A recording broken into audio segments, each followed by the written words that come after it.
burn the candle today, huh? This stuff smells really good. Champagne toast, it's called.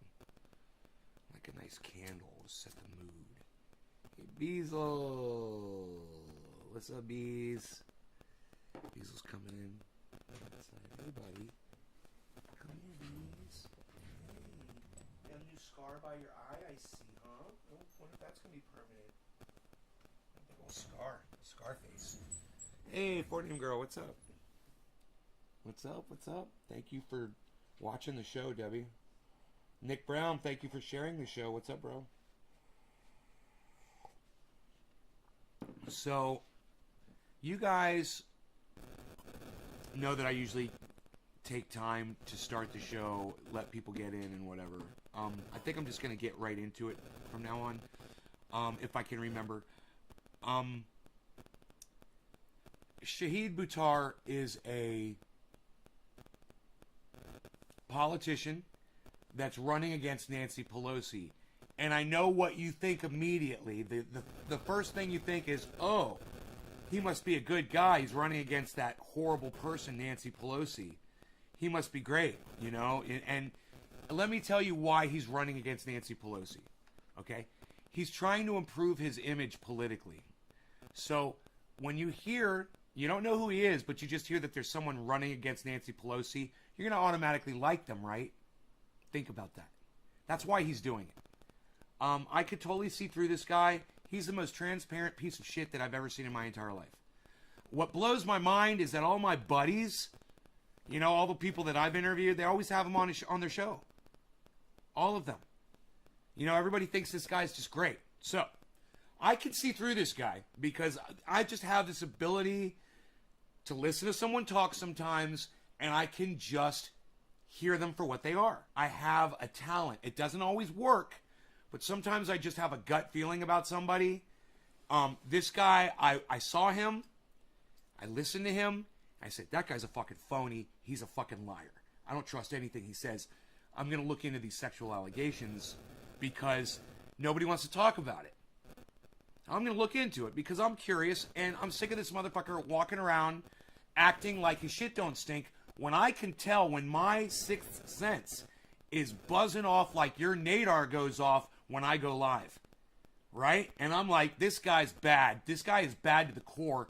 I want to get to the bottom of it. Well, this morning, you know, when I watch my morning videos before I do all my stuff, I did a little search on the YouTubes, and I searched for Shahid Buttar sexual allegations, and somebody I'd never heard of before popped up on my feed, and I'm so excited to bring you this guy because I bet you've never heard of him either. And his channel name, write it down, go subscribe to him right now. Let's pump him up. He's only got 1,400 subscribers, guys. I'm really important. All one word. I'm really important. All one word. I'm really important. Now, I know that's kind of a funny name, and you're like, okay, I'm sure you are really important. But listen to this guy. It's like listening to me, but smarter. He's so disgusted with politicians and with the left covering for people like Shahid Buttar because, you know, he's on the left. So, he can't do any wrong. Oh, he's going against Pelosi. He can't do any wrong. Dude, we got to call each other out on all of our bullshit. All of it. And if you were sexually inappropriate with this woman, and oh my God, was he, and you're going to find out, there's a long history, and there's a lot of allegations, and you've never heard any of them until you watch this show. And I have all I have to thank right here is I'm Really Important channel. So I want to give him a shout out. And I hope that you guys will go subscribe to his channel. I asked him if he'd let me interview him. We'll see. Up, up, up, up, up, up. Thank you. My phone. J-Bone, it's just my phone, buddy. Give me a second. You're like intermittent static feedback for me too across Facebook and YouTube, different channels. It's all technical. I love it. I love it, bro. Reporting in. We've got technicalities, issues. Give me 1 second. I'm turning the phone off. My cat, I ran out of cat food, so he's got to eat the dry food. He is not fucking happy right now. He's looking at me like, where's the real food at, bro? Actually, I'm enjoying the black coffee today. I really am. Black coffee. I had a little sweetened yesterday. Oh, my weight, 177 pounds, guys. 177. Remember, I got up to what? What was it? I can't remember.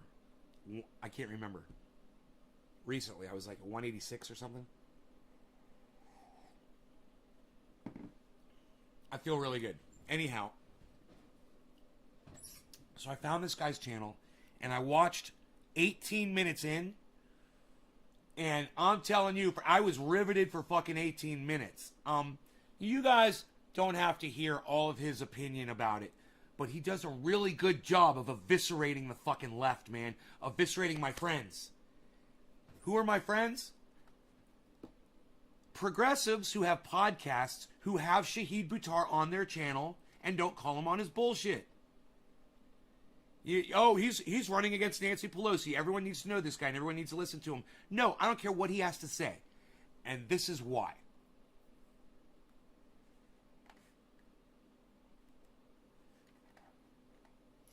Shahid Buttar repeatedly sexually harassed me, says Elizabeth Croydon. This is a 4-minute read. It's short and sweet, straight to the point. I have known Shahid Buttar for nearly 20 years.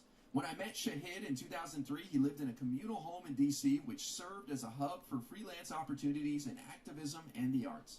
I'd go there to network and see other artists, despite the fact... Hey, Jarrett Cole, I say fuck Nancy P too, but I'm not willing to put a guy who sexually harassed a woman for years in her place. Alright, Jarrett Cole? Fuck Nancy P. Yeah, fuck her up her ass. I hope she fucking dies right now and a legitimate politician takes her place. Not Shahid Buttar. But yeah, fuck Nancy P. But that's not what we're talking about. Don't get distracted, man. Don't get distracted by the pretty lights. I am having a fucking great day. I'm glad you could catch a live too, Ty. Beautiful vibe says definitely not sweet. No. Fact that Shahid consistently made me feel uncomfortable. I'm turning up the volume. Shahid repeatedly pursued me for sex. In our earliest interactions, Shahid would dance up to me at social events, brush up against me in a sexual way, and make comments about my body, including weight gain or loss. Now, if you've ever seen Shahid Buttar, I'm just going to tell you right now, he's creepy looking. Okay, he's not like a good-looking guy. Like, a good-looking guy comes up dancing on you and rubbing on you and shit, and if you're a girl and you're single and you're available, you'd probably have a different kind of reaction. This guy's a total fucking creep. He's got a creepy smile. He's got a phoniness about him, and it seethes out of his pores. I can literally just smell it coming off of him. I directly and clearly rejected his advances. I physically distanced myself from him at parties, turned down invitations, informed a friend I felt uncomfortable, avoided being alone with him, and eventually stopped going to the communal home until he moved out. Shahid let me know he was sexually available to me for years. Cringe! Cringe! I love that. One specific incident happened at Shahid's Cringe! What's up, Dylan? That made me laugh every time. I went to the kitchen to get a drink when Shahid sneaked up behind me. He cornered me with his body and got so close and brushed up against my breasts. He blocked me. Dude, just that in itself is vulgar and disgusting. I don't do that to women. I've never done that to a woman. I've never cornered a girl somewhere in a room before and rubbed up against her. He's a fucking creep. Me in so I could not move away and gave me a weird smile that unnerved me. This was during the time that he was repeatedly harassing me. The beard? Yeah, and that stupid man bun that he wears that makes him look like a child rapist? Yeah, he's fucking weird, dude. You know, the first time I ever saw a man bun was on the show Predator. And it was some kid was responding to who he thought was like a little 14-year-old girl or something, showed up at the Predator house, you know, and gets busted. He's got this fucking man bun. So anytime I see a fucking man bun, I automatically think, man, you rape kids? You're a fucking child molester? That's what I think when I see man bun. For sex. Although he didn't say anything Hi, to me, Kristen. this interaction was meant to intimidate me. He eventually let me pass. I made it very clear I was not interested, nor would I tolerate further advances, and I left the house. Time for some drug use. Can you imagine? You're just having a good time at a party, and this dude's rubbing up against you to make you leave. You're so uncomfortable. Nice. Nice. He says nice. Another instance that is intimately embarrassing and traumatic for me to talk about happened about a decade later. After a guerrilla poet insurgency meeting performance, a small group of us sat around at a table to catch up, including Shahid. Guerrilla poet insurgency meeting. These people are, no offense to the victim, but these people are so fucking full of themselves. These leftist motherfucking cucks are so full of themselves. Really? Did you have an emergency, what was it again? Guerrilla, what was it again? He eventually let me pass. I made it very clear I was not interested, nor would I tolerate... Just to make yourself a part of that community, you're a fucking creep. ...further advances, and I left the house. Let's hear this again. Can you imagine? You're just having a good time at a party, and this dude's rubbing up against you to make you I'm just going after this one thing. You're I'm sorry. Uncomfortable. I'm digressing. Nice. Another instance that is intimately embarrassing and traumatic for me to talk about happened about a decade later. Here we go. After a guerrilla poet insurgency meeting A guerrilla poet insurgency meeting performance? Guerrilla poet emergency meeting performance? You're reciting poetry. You needed 5 words to say you're going to recite poetry?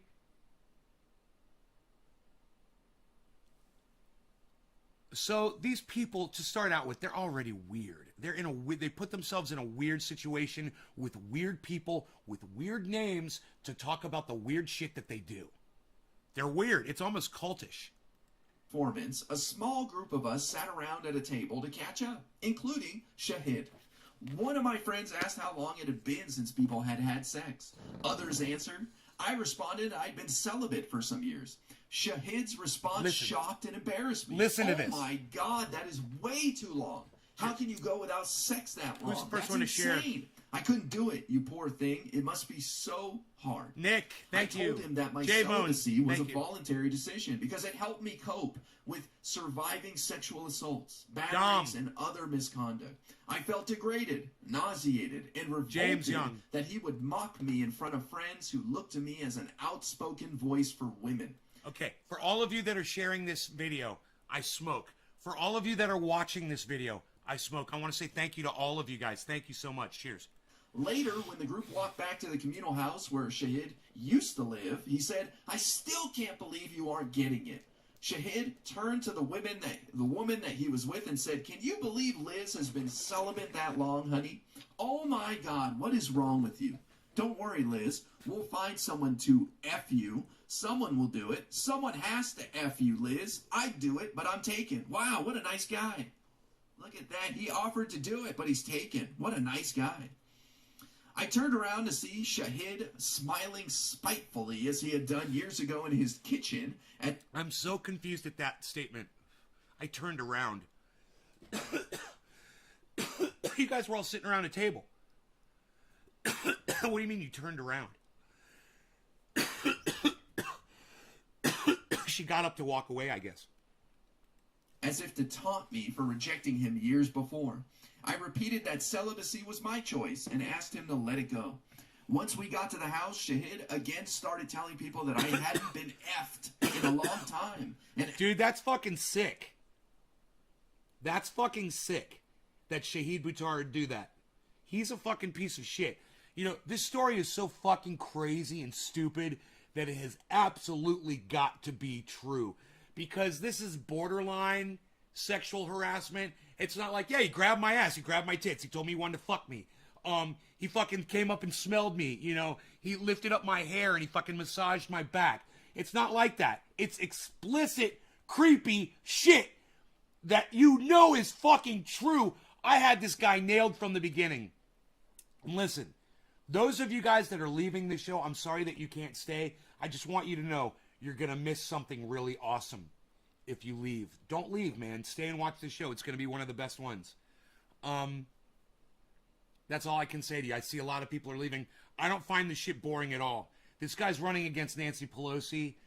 It's important that we keep it real. Those of you, before you leave, if you could tell me, you know, if I'm doing something wrong, that's the reason why you're choosing to not be here anymore, let me know. Asked other men if they wanted to have sex with me, saying that he had to recruit someone to do it. What a nice guy, just going around seeing if he can help.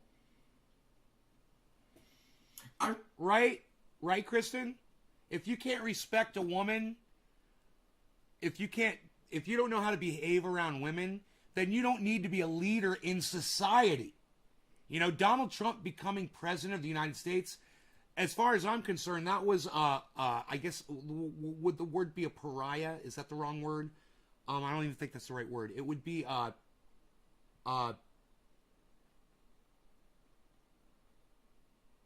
he was blatantly accused of rape, and we elected him to be president of the United States. Look, man, I want a guy who's never been accused. I don't care whether you're found innocent or not.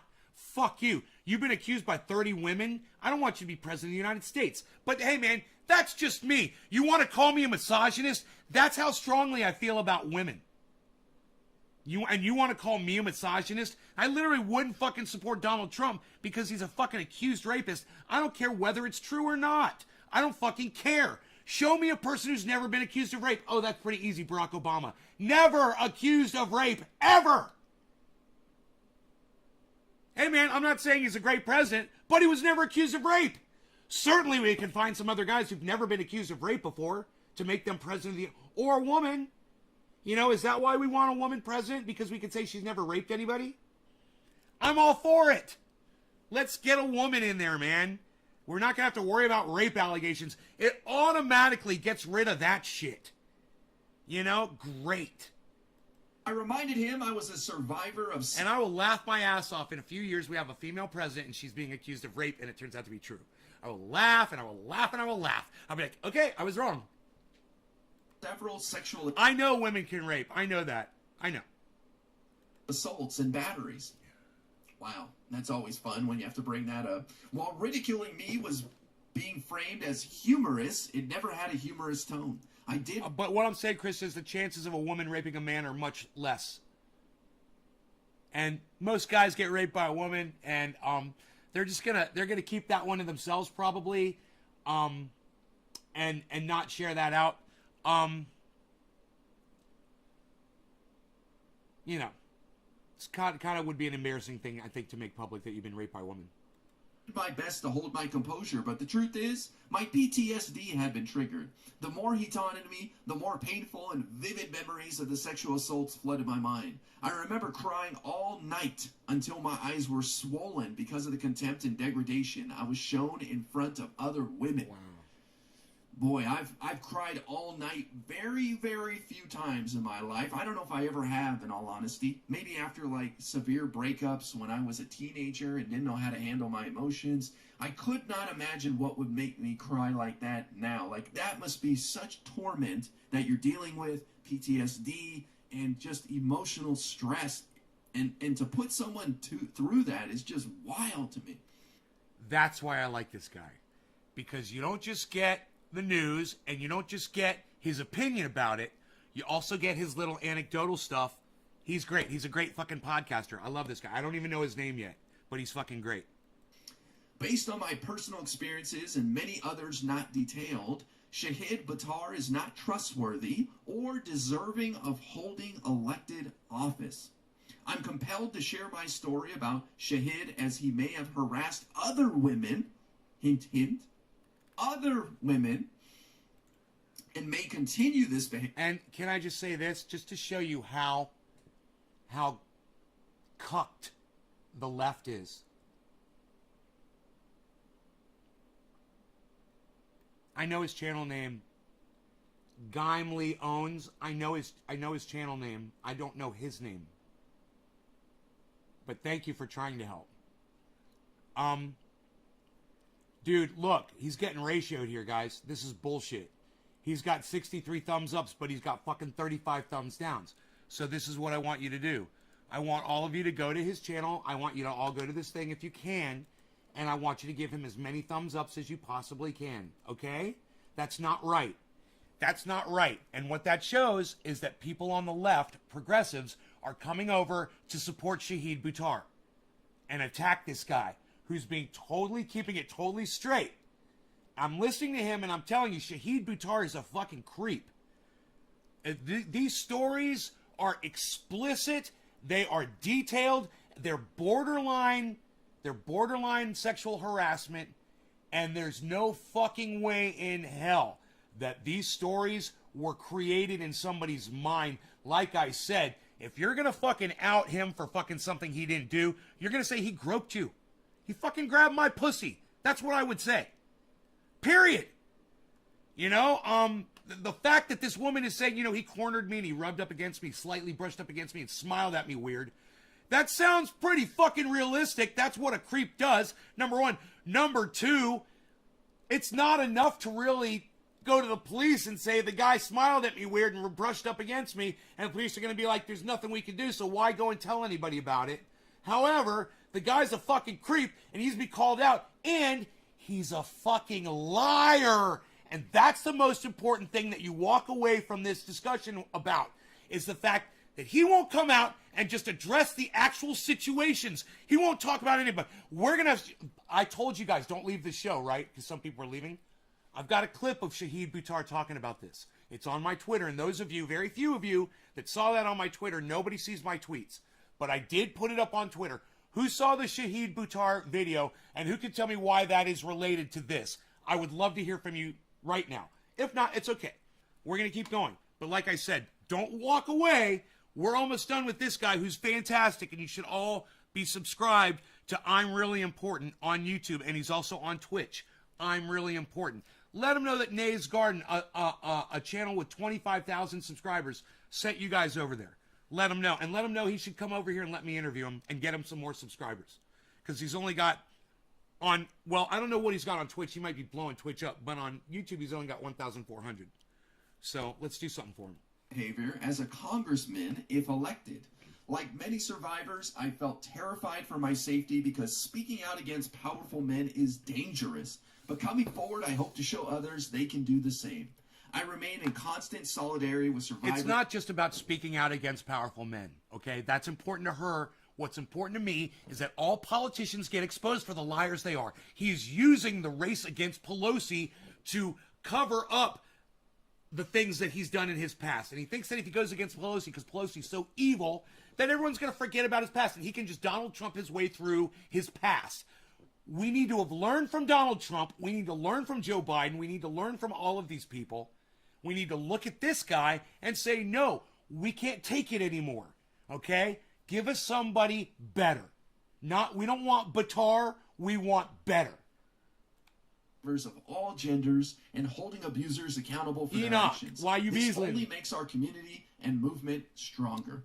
We on the left must hold ourselves to a higher standard. Oh, Nick, both Nick and Enoch saw my tweet. Are you kidding me? Nick and Enoch, you guys saw my fucking tweet on Twitter? And you saw that I called him garbage? That I called him human garbage? You saw that he was playing the victim? Not only that, Enoch, he wasn't just playing the victim. Yeah, he was playing the victim. You're right. But he was pulling the race card, bro. And we're going to talk about that. We're going to get to that in a second. He's pulling the fucking race card and not talking about the allegations at all. He's a fucking liar. Just like, who was it? Oh, yeah. Jordan Sheridan went after Tim Black and tried to have the testimony of his victim that he raped deleted. And he had his lawyers go and threaten Tim Black. Before Tim Black even had the interview, the lawyer said, if you have this interview, we're going to sue you for defamation. Tim Black went and talked to his lawyers and said, hey, can I get sued for defamation when it's somebody else with the allegations and not me? And the lawyer's like, no, it's not. No. And he's like, good. Tim Black, power to you, brother, went ahead with the interview and interviewed the woman that Jordan Sheridan raped. So all of my progressive pals, okay, all of my progressive friends, when you guys are supporting Jordan Sheridan, when you guys are supporting Shahid Buttar, you're ignoring the rape allegations, okay? There are people out there like you. Hey, Jimmy, you've never been accused of rape. Graham, you've never been accused of rape. Ronnie, you've never been accused of rape. I've never been accused of rape. There's better people out there. Find them and stop promoting rapists. Is that okay? Is that fair? Is that fucking fair for me to yell for just a second about that? That's hey, but I'm a misogynist. And I couldn't care about women, right? I'm a misogynist because I use the cunt word. You know, so I hate all women, right? This whole conversation is in the defense of women.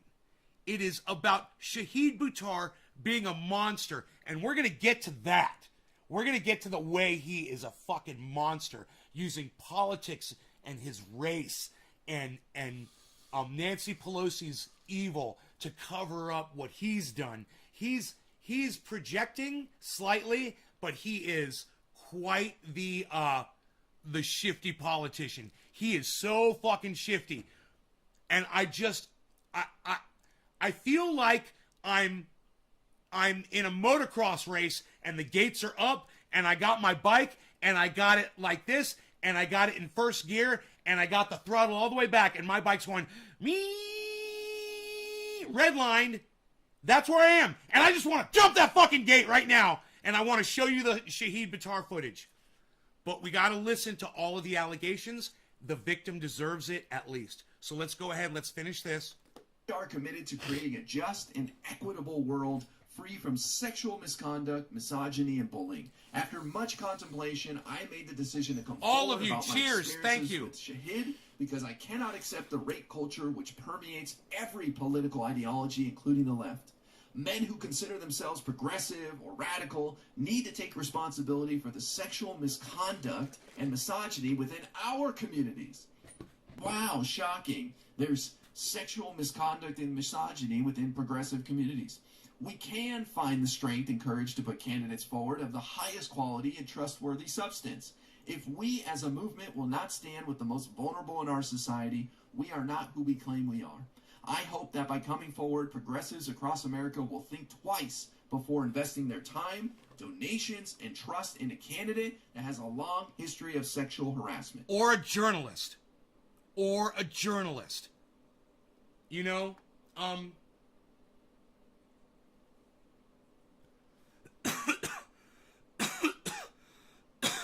insert crafty little not anecdote, but why can't I think of that word all of a sudden? Analogy here, which I couldn't come up with. The left can do better. Way too strong of a bong rip. But let me just say this. This is the first time in my life that I've ever seen the victim from Shahid Buttar. This is the first time. I've never seen her face before. So I'm looking at her and I'm thinking, yeah, I could totally see him going after her, finding her attractive and acting the way he did.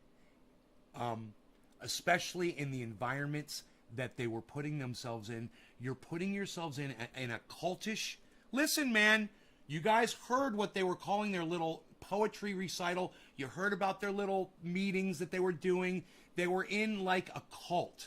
And you can call yourselves progressives and you can say that you're all talking about, you know, you're brainstorming ideas and that you're sending Buttar off into Congress to as a politician to change the world and do wonderful things, but you guys are doing crazy shit and you're acting crazy, you're acting like you're changing the world So you're automatically, you've put yourself in this really dangerous situation with people.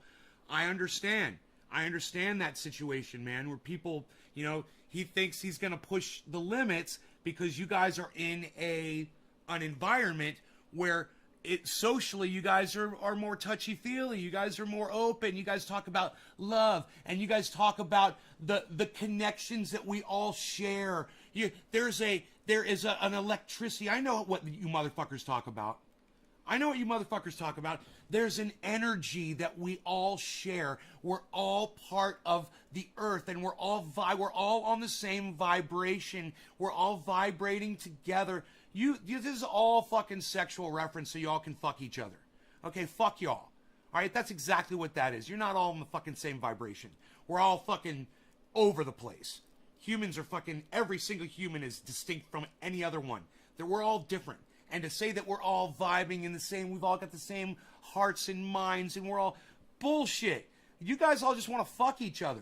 You guys are being stupid. And if she didn't realize that she was literally putting herself in that kind of a situation, she should have realized it when Shahid Buttar was sitting there in front of his fucking girlfriend hitting on you. Oh, honey, can you believe that nobody fucks her? Well, I would fuck her. It's just that I'm taken, but I would totally fuck you. Oh, my God. He used that language, guys. That's sexual harassment in any situation, man. I don't care if it's social. I don't care if you're in a fucking cult. That's fucking sexual harassment, man. So it's fine if you want to act like that in a cult. She's there voluntarily. He's there voluntarily. They're both going to this house voluntarily. That's fine. You got to draw the line when this motherfucker is asking for your vote and he wants to become the next Donald Trump, man. You cannot trust a fucking liar, guys. It only gets worse. Oh, well, all he did was hit on this one woman. It's only going to get worse. He's just there to serve himself. And we're going to get to that. Let's finish this. We're almost through it. Then Shahid Buttar. Look at that. Now, that's a brave person to come forward in the face of a powerful guy. This guy is the face of Rose Twitter. Hey, can you guys tweet this at him? Can you tweet this show at I'm Really Important on Twitter? Does he have a Twitter? I bet he does. Twitter, I'm Really Important.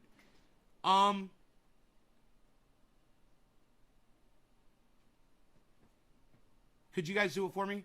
Could you tweet this live show at I'm Really Important on Twitter for me?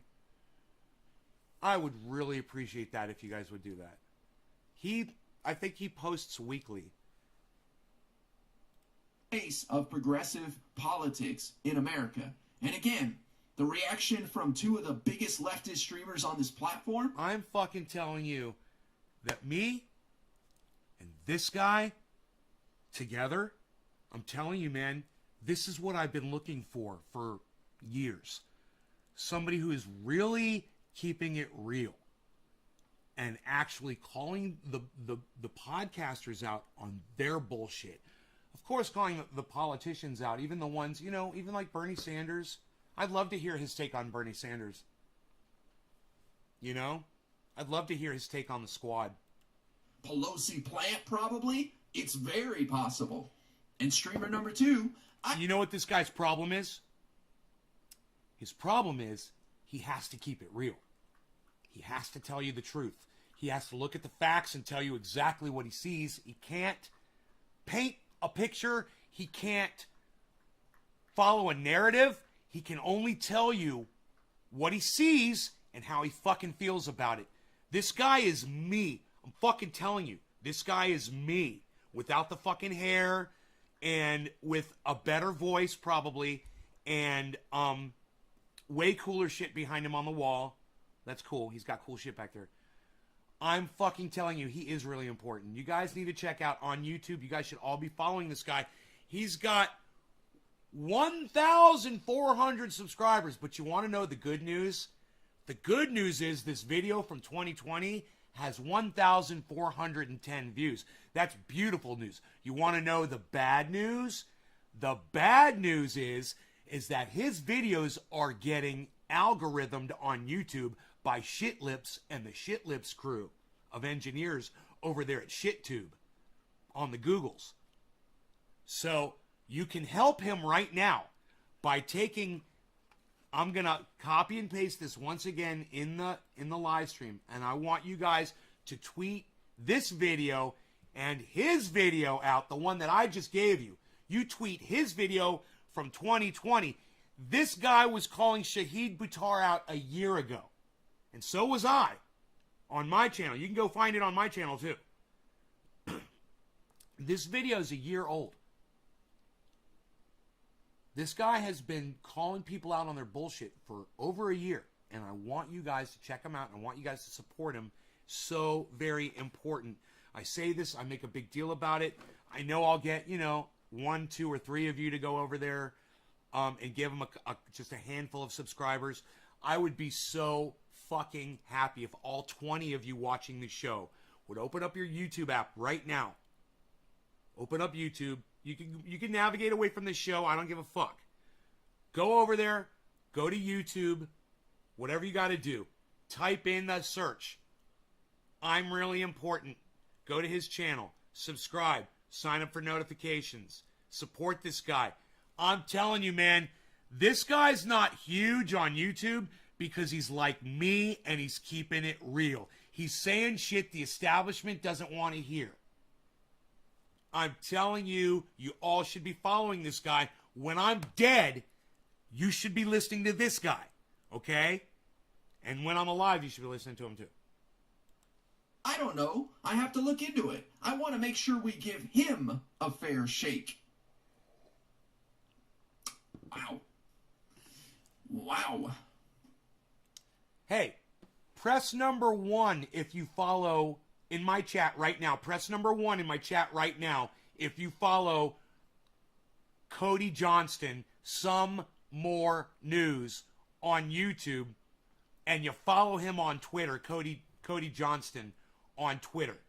Press number 1 if you do that. Let me know. Yeah? Trendy Nick? Awesome. It's all that matters, brother. Let's take a look at Shahid Buttar's reaction.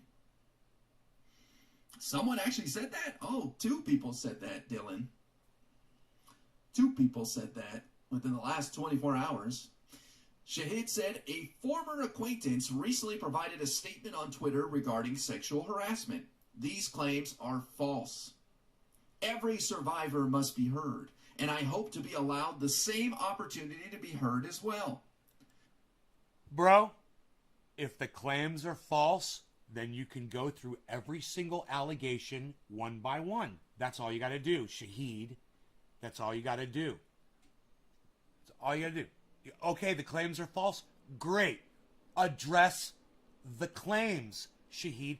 When someone accuses me of something, I don't say, oh, that's just false. No. I tell you why it's fucking false. I defend myself. You're refusing to defend yourself, Shahid. Why? Because it's indefensible. Why? Because you know if you open up your fat fucking mouth and you say anything, literally the witnesses that were in that house, they're going to come forward and they're going to correct the record. You haven't done that yet.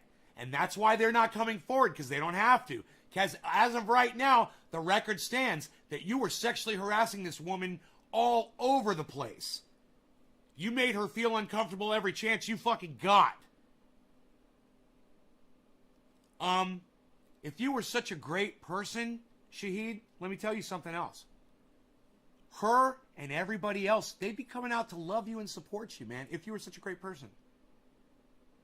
Yeah, I could see right through you, man. I know exactly what kind of a creep you are, man. I'm a man. I could see you for what you are. You're one of those dudes, man. And I know dudes like you. You're fucking creepy. There's a lot of you guys out there. You're fucking creepy, bro. Shahid, creepy Buttar. Sexual harassment is despicable. Those who exploit I just had my sexism candle and sitting power right next to this imbalances alcohol, I must just be realized. Exposed. I am committed to putting survivors' interests Dangerous. first before my own. Really? That's interesting.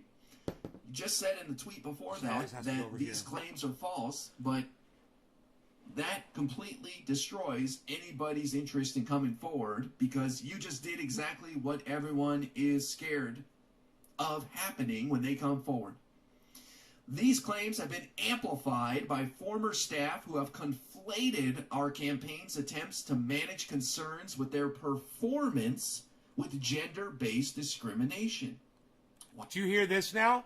So not only is this one woman now, those of you that are leaving, I hope you're leaving to go tweet that at I'm Really Important, and I hope you're coming back to the show after you do it. I hope you're going there to subscribe to I'm Really Important's channel on YouTube. He's only got 1,400 subscribers.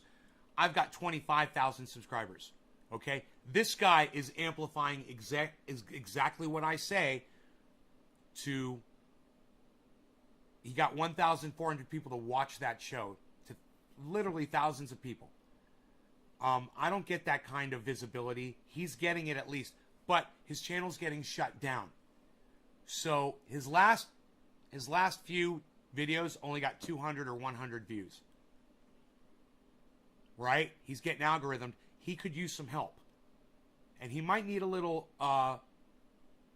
bit of advice from me as far as what I can see going on with his channel. You seen I'm Really Important's other videos? Some look really great. I looked at the titles, but this is... Guys, when I find something... I only found this an hour ago. I get excited. I hop in the shower, because I'm so excited. And I get ready. I come out here, I make a cup of coffee, and I start the fucking show. I didn't go through his channel, really. All I saw were the titles of his other videos, the last 3 or 4 or 5 of them. I was just seeing how many views he was getting, and they were all going down. I said, he's getting algorithmed. Why? Because he called out Shahid Buttar, and he got 35 thumbs downs. He got ratioed on YouTube.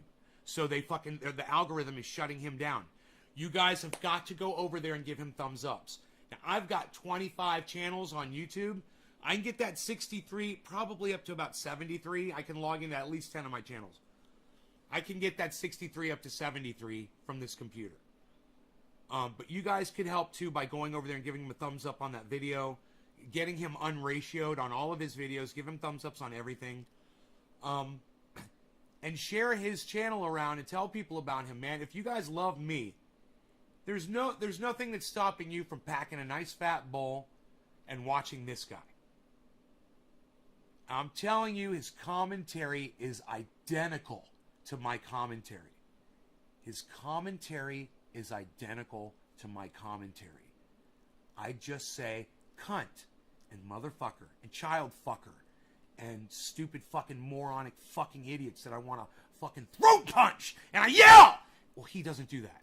That's the difference. Wow. Look at that. Concerns with their performance conflated with gender-based discrimination. So Shahid Buttar calling a whole bunch of people liars. This discussion has moved into local organizations, which are looking into the matter. And plus, his glasses are cool as fuck. Check this out. I invite their examination of these claims, and our campaign welcomes any scrutiny. Wow. He's a cool dude. Wow. He's got that he's got that whole Elvis Costello thing going on. Dylan, if you want to come on Discord just to talk about this, I'd be more than happy to have you. I know you've talked about your own personal stuff, and I'm not asking for that. I'm just saying you're here as a streamer, and you're familiar with our leftist space, and if you want to put your thoughts here versus what transpired with Joe Biden and Tara Reid, I'd be curious to hear what you have to say about this. Dylan? I'm not going to say any names of who the people said this, but I'm just there are a lot of leftists. I'm just going to say this. This guy's got a Discord server, and it sounds like he's talking to people. That's great. It's fucking great, man. I bet you he will let me interview him. Major streamers out there, but I was surprised at how easily they dismissed this story, but yet they sunk their teeth into the Tara Reid stuff for months. God, man. But yet this is nothing to them. Why aren't there more people like this in the world, man? I guess it must be a Pelosi plan. Must be conspiracy. That's it. Why can't people ignore their allegiances and stop waving their fucking flags and see the truth for what it is. You're so indoctrinated, man. People are so fucking indoctrinated. You know, it's like, yay team. No one can do any wrong on my team. Well, fuck you. You're a dumb cunt. Yeah, someone on your team can fuck up. You know? You got the team mentality, man. Everyone does. I can't believe that all my favorite podcasters give fucking Jordan Sheridan fucking airtime, man. He's a fucking rapist. It drives me fucking crazy, man.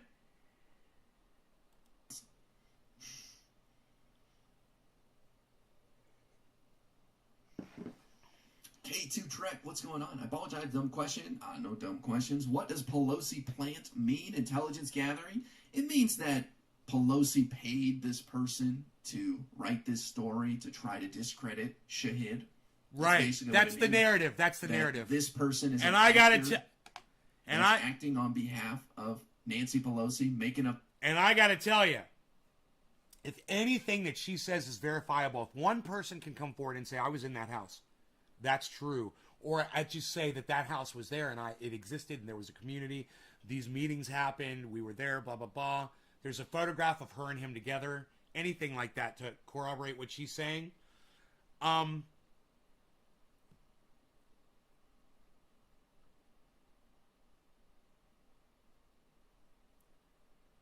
That whole narrative gets destroyed. Right? It gets blown out of the water. That encounter and the detail of the whole thing is so explicit. The fact that Shahid Buttar doesn't address the allegations point by point proves that they're true. Dude, if somebody were to come on here and accuse me of raping them, I would be like, who are you? Because I know I've never done that before. So, who are you, number one? Number two, okay, so what do you mean I raped you? Where were we? What's the date? I mean, I don't need the exact date and time if you don't know that. Where were we? Who were we with? What were the circumstances? He hasn't done any of that. He read her account and said it's all false. What do you mean? So was the house there? Was the group there? Were you part of a group of people that was like a fucking cult? Like a progressive cult? Doing poetic... What did they call that again? The poetry fucking night? What'd they call that? That was so fucking weird. An emergency... something fucking poetry... recital performance or something where I'm just like... Okay, they're psychos. They're fucking psychos. Just because they're using those words. 5 words to say you're going to fucking read some poetry. Say, hey, we got together to read some poetry. But no, it was a guerrilla... Yeah, guerrilla poetry something. Oh my God. It was so fucking weird. And you're like, okay, yeah, you guys are gorillas. You guys are gorillas. You guys got the camo on and you're toting your M4s and you got your grenades on. You're so cool looking, man. You have your beret. You're fucking gorillas. You're out in the woods, man. You're fucking gorillas reciting your poetry. Sipping your tea, your green tea. Gorilla. Do you know what a fucking gorilla is? You wouldn't know a fucking gorilla if one came in your fucking house and murdered your entire family. You wouldn't know a fucking gorilla. Trust me. And you're lucky that you don't know what a fucking gorilla is.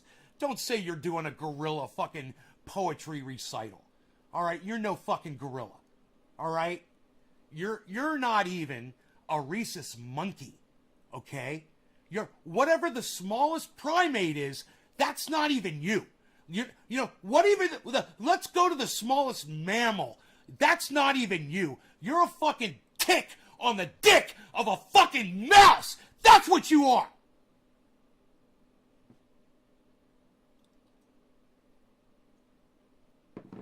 But you're gorillas. You're gorillas in the woods and you're fighting it out and you're going to change the world. You're going to change the world with your gorilla ways.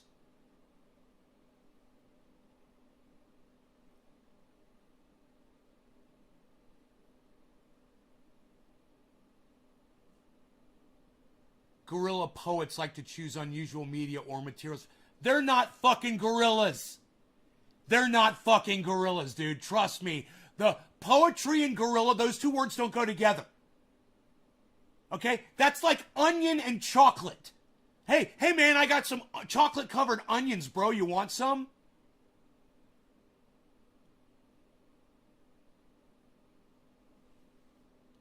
Dude, the fact that that is an accepted term don't mean dick.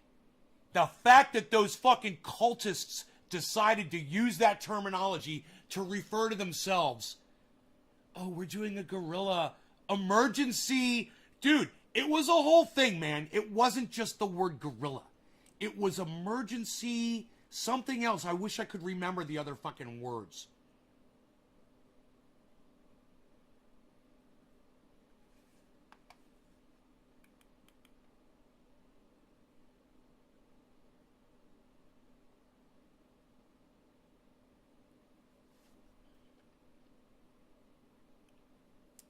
Josh G.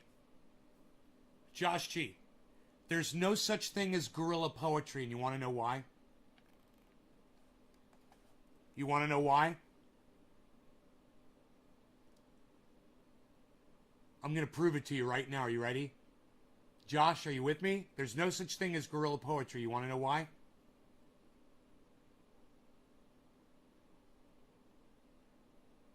This is great. You guys, this is why you watch my show. You guys are going to love this. You guys get your cell phones out and tape this. Watch. Yo, Josh G. Do you want to know why there's no such thing? No, I'm asking you a question. Josh G. You just gave me the definition for guerrilla poetry. Okay? And I'm here to tell you, there's no such thing as guerrilla poetry. You want to know why?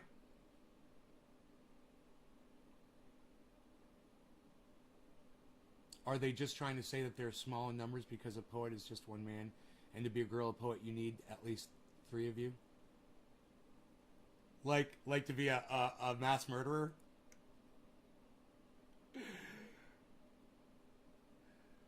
Josh G, why is it taking you so long to answer me? I'm trying to do this. I'm trying to do a thing here.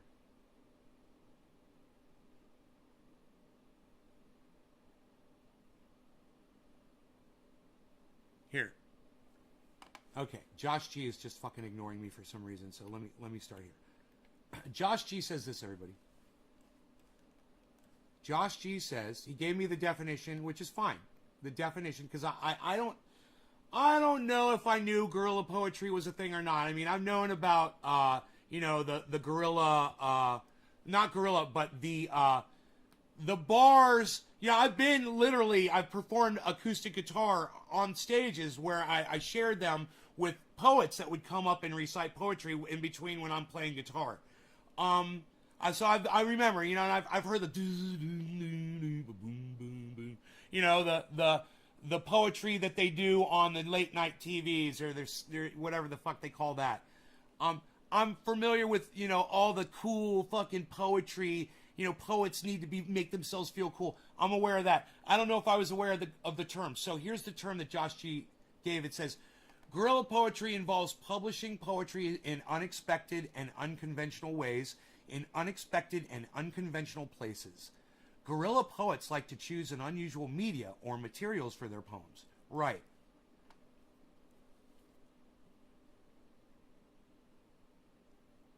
I think there's a slight delay. No, there's not really that much of a delay, bro. You can always just fast forward to the front.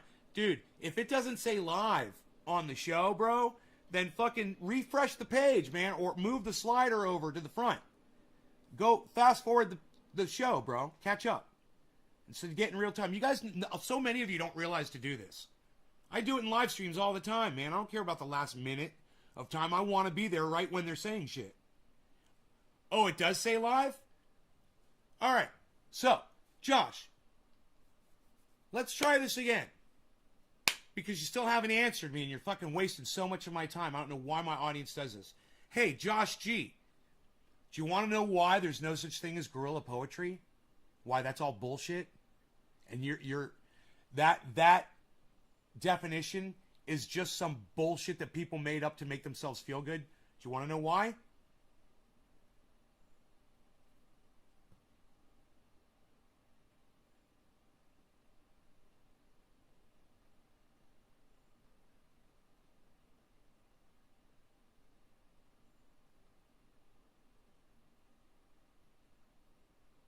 Would you guys believe it if I told you I actually love when people do this shit to me? Yeah, you do want to know why. I'm not trying to take away time. I just posted the definition for you. Yeah, you're wasting my time. All I asked you was a question.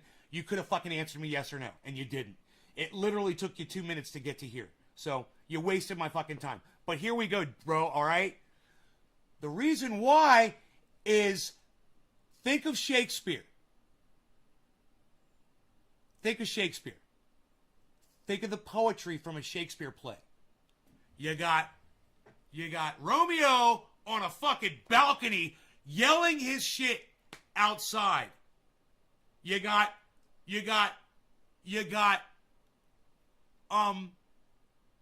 Juliet reciting poetry over who she thought was her lover's dead body. And she's reciting poetry about death. That's fucked up. She's in a fucked up place. She's over the suspected corpse of her lover. Hey, that's just one example. Hamlet is talking to a fucking skull. He's talking to a skull, man. You know, you're not fucking guerrilla poets. Shakespeare was doing that before you were even fucking, before your great-grandparents were even fucking born. Suck my dick. NaysGarden.com. I should have done it the other way. I should have said NaysGarden.com, suck my dick. Fuck, I fucked it up. Nobody's reciting guerrilla anything. It's fucking poetry. People have always recited poetry in weird, fucked up places since fucking Shakespeare and probably before. You know? And to sit there and try to put a definition on what is already known as poetry. That's what fucking poetry is! Oh, gorilla. Oh, it's gorilla poetry. No, you've just got a tiny, tiny, tiny little dick. And so you gotta try to boost your penis size by coming up with a stupid word and picture yourself with a fucking beret on your head. Like you're some kind of superhero. Right, Billy? Poetry's supposed to be weird. Here's mine. Roses are red. I have committed some crimes. Dude, I'm standing up, and I'm standing up like this so you can see me with this smile on my face. Bro, your poetry's amazing, and I fucking love it. Yeah, that's fucked up. In a podcast, on the internet, in front of me while I'm ranting. In a weird spot. Oh, Billy, you're gorilla poet. Because you didn't just write it in a book, man. No, Shakespeare had it fucking recited on fucking stages all around the fucking world. You know, how's that for a weird place to be reciting poetry? Way before your motherfucking ancestors were fucking born, man. So it's just like, oh, God. Get the fuck out of here with your bullshit guerrilla definition of guerrilla poetry. And I'm glad that you gave me the definition, so at least I know it is actually, people actually think it's a legitimate thing. But in all honesty, that shit's fucking pathetic. You just call it fucking poetry. We were reciting poems. I had some poems. We were going to talk poems. We definitely were reciting some poems. We're going to recite some poetry. Up stories to try to trash her opponent.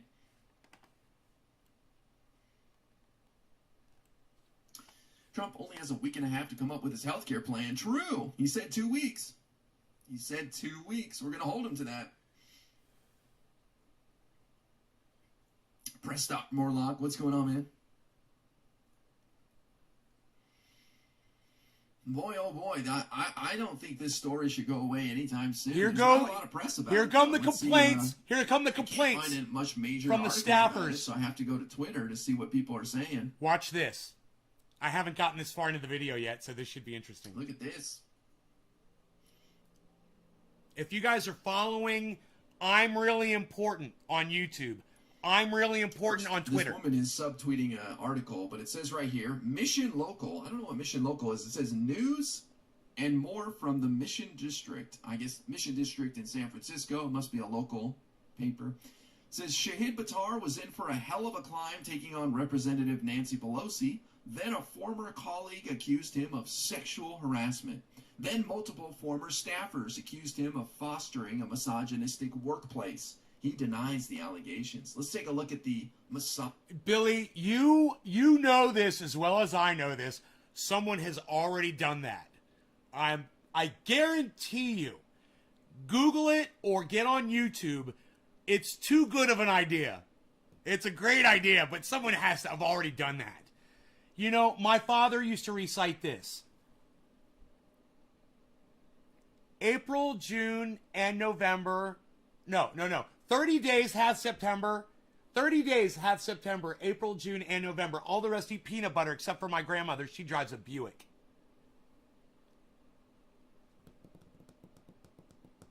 Boom. My father, when I was a kid, bro. So I know if my dad did that shit, I know someone went up on a stage and did that shit in front of people. Guaranteed. Think about that. 30 days hath September, April, June, and November. All the rest eat peanut butter, except for my grandmother. She drives a Buick. It's like so fucking funny, dude. That's my father. Hey. Do you guys want to see if my sister can recite that shit? I don't know where my phone is. I don't have my phone right here. How funny if I call my sister and say, Kimberly, recite the 30 days hath September poem the way Dad used to. And I wonder if Kimberly would remember it. It's funny is that there's things like I remember, like we were talking about the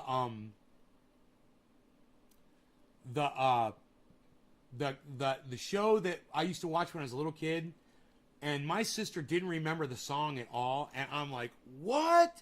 I totally remember that song, and she's like, I don't remember the song. She's like, I remember the show.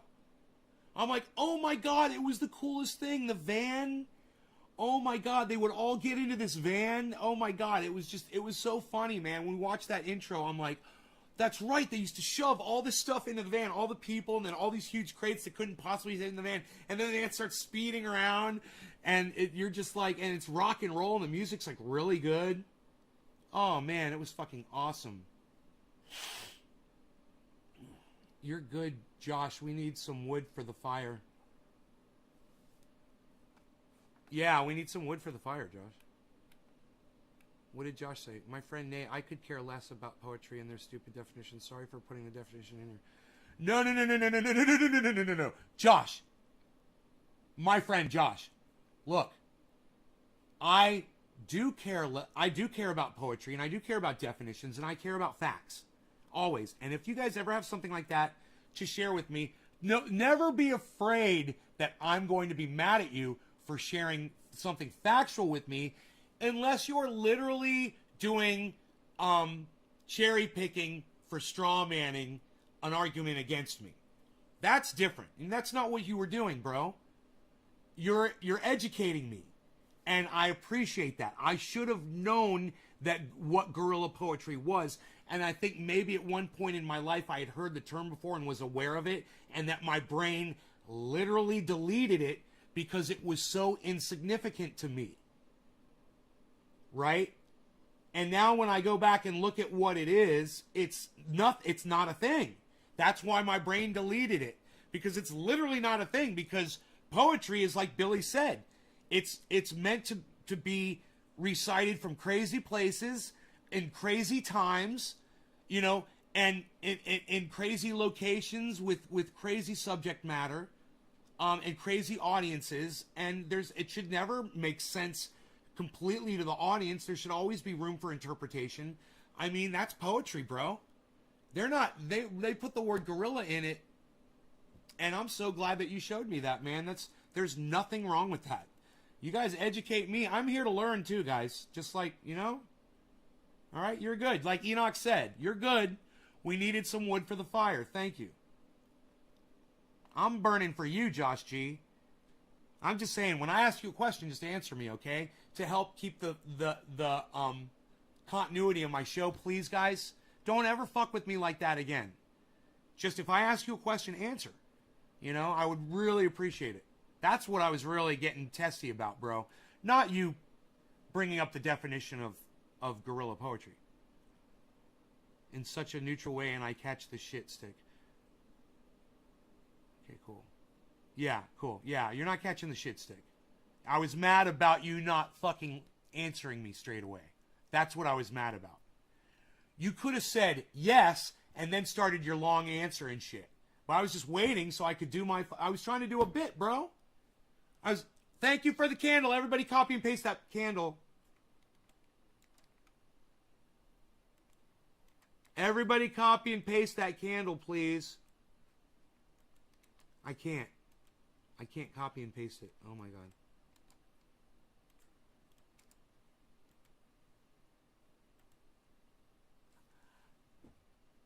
There it is. Everybody copy and paste the candle, please.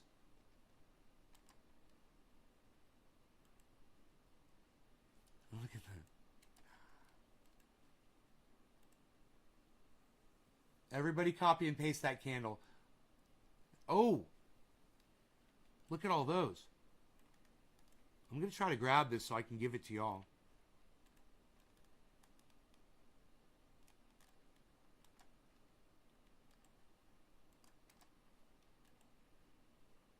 Dude, I can't copy all those fucking candles and paste them, dude. I have to do it with Josh G's name.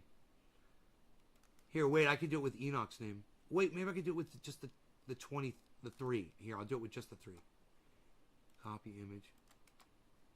Paste. Fuck, it didn't work. Okay, I gotta do it with the whole name. Copy. Paste. Enoch, why you Beaslin? Alright, I got that. Give me a second here, guys. Give me 1 second, okay? And then we'll get right back to the Shahid Buttar thing. I want to put this in a place where I don't lose it. All right. Now let me see what happens if I do this. Copy. Paste. There they are. There they are, guys. There's the candles you can copy and paste anytime you want. And I would love it if you guys would show me any kind of fire whenever I am making sense, whenever I am playing music for you, whenever you guys are excited. I got Burning for You, Blue Oyster Cult playing now. Right? I'll be burning for you in a second here, bro, for sure. So anyhow, let's get back to this.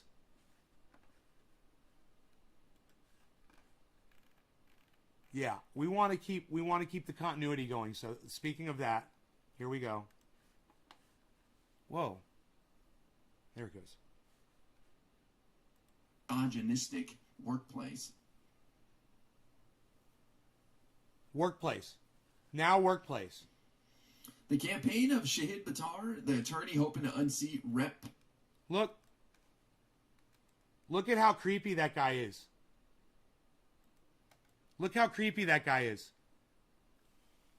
Yo, ladies, how would you feel if you were at a party and that guy with the man bun on top of his head came up to you and was rubbing against you, dancing? How would you feel? Is that guy sexy or is that guy creepy? I want to hear from my ladies. Sexy or creepy, ladies? I'm just kind of curious because I find him creepy and repulsive. And, you know, I would never be dancing at a party and go up to a woman and rub up against her. It's just something I would never do. That sort of behavior is something that a man just should not do. It's creepy behavior. All right, well, let me know, ladies. The campaign of Shahid Buttar, the attorney hoping to unseat Rep. Pelosi from the left, is mired in a chaotic stretch beset by allegations of sexual harassment from an acquaintance and of misogyny by numerous former campaign staffers. Wow. All right, we read about Croydon's accusation. Right, we heard accusations from one woman. Now his staffers, the ones that he worked with, are also accusing him of inappropriate behavior. Let's see if they talk about the... And you give him more power, you make him a politician, you think it's going to get better? You think he's going to start behaving? When you put this guy in a position of power? What else is going on there? All right, so Shahid said these claims are false, and then the article continues, but this did not ring true to a goodly number of former Buttar staffers. None made claims akin to Croydon's, but did object to Buttar's allegedly dismissive and belittling attitude toward female employees. Wow. Departed staffers also accused Buttar of failing to put in the hard work necessary in an uphill campaign while paying himself $8,335 a month from campaign funds, more than $52,000 since January. Wow. This guy's got some expensive taste right there. What would you guys do with $8,335 a month? That's... Why wasn't he spending that on advertisement and paying off his staff and speaking engagements, setting up speaking engagements and shit like that? What the fuck? That's it. Why would you pay yourself? What is he doing with that money? That is so weird. Interesting, right? I guess when you got 125,000 followers on Twitter and you're the darling of the progressive movement, a Twitter star. See this? I guess you get to pay yourself $8,000 a month. See that? Sounds pretty good. This guy's great. Buttar defended drawing a salary from campaign funds, which is legal. Not everyone can be an oligarch like Nancy Pelosi, he said. I made more money in my first year out of law school. Wow. So... Shahid saying this isn't even a lot of money. I made more money my first year out of law school. More than $8,000 a month, huh? Wow. This did not resonate with former staffers. I strongly believed and still believe in his policy positions, but I did not have faith in Shahid as a leader, said former field organizer Raya Steyer. I'll bet. He needs to work on his attitudes with women. Trying to imply these people had performance issues? That's not the case at all. He had performance issues. Wow. He's probably going to brothels. Hey, Michael Kennedy, welcome back. The IRS makes me pay myself, or at least put it on paper that I did. I'm considered an employee of TBC. Woo! That's a double innuendo right there. Former staffers said Buttar's campaign still... I read it wrong. Former staffers said Buttar's campaign staff has already completely turned over twice. Twice. Can you imagine? Did you guys catch that? Do you guys understand what that means? It means every single person that worked for Shahid Buttar has left him. Then each position was filled, and those people left again. And now he's on his third string of people to work for him in the staff office. Everybody's been replaced twice. I've had the same moderation team here since I started. We have 6 mods in this channel. This guy's turned over his entire staff. You know, people are supposed to be supportive of the candidate. They're supposed to see a leader with leadership qualities. They got in there. They got to meet their hero. They got to see him firsthand, how he operates, how he works, what his attitudes are. And they said, you know what? He's not who he portrays himself to be on camera. Period. He's a fucking phony. Twice. Even Donald Trump just got rid of his campaign manager. Somehow Donald Trump was able to hold on to his staff, but this guy can't. With more than half a dozen employees or contractors quitting at around the same time in April or May. Wow. As a male staffer, Shahid never did anything terrible to me, but women staffers, a completely different picture, said Patrick Cochran, Buttar's... So here is a man now testifying about Shahid Buttar. Very interesting, huh? former volunteer coordinator. These are two people on record now from his staff blasting him. Man. Michael Kennedy, Shahid Buttar's running. He's run and lost against Nancy Pelosi for her seat. And the thing is yeah, Nancy Pelosi's evil and we do want her beaten bad. Not by this guy. We don't want this guy to replace Nancy Pelosi because this guy is a fucking liar and he'll do the exact same thing. When he gets in there, he'll enrich himself too. He'll take money. He won't do the things that because he's a sexual harasser and then he lies about it. He's a fucking liar. He's lost all support from all the people that work closely with him twice, 2 times over. They've all left him. You know, you could almost say that about me and Trendy as Dabbers. You could almost say it. But we could go back and fucking Dolch, Slowski, Iceman, of course, Chuckles, definitely, Rob Mulligan, just those guys that, you know, let me think. From the very beginning, Lobo still comes in here. Big D comes in here. Baby B comes in here. Look, man, my first string, the very first people that I ever met on the internet, they still come back to this show. You know what that says about me? It says that they appreciate me, that they don't disrespect, they don't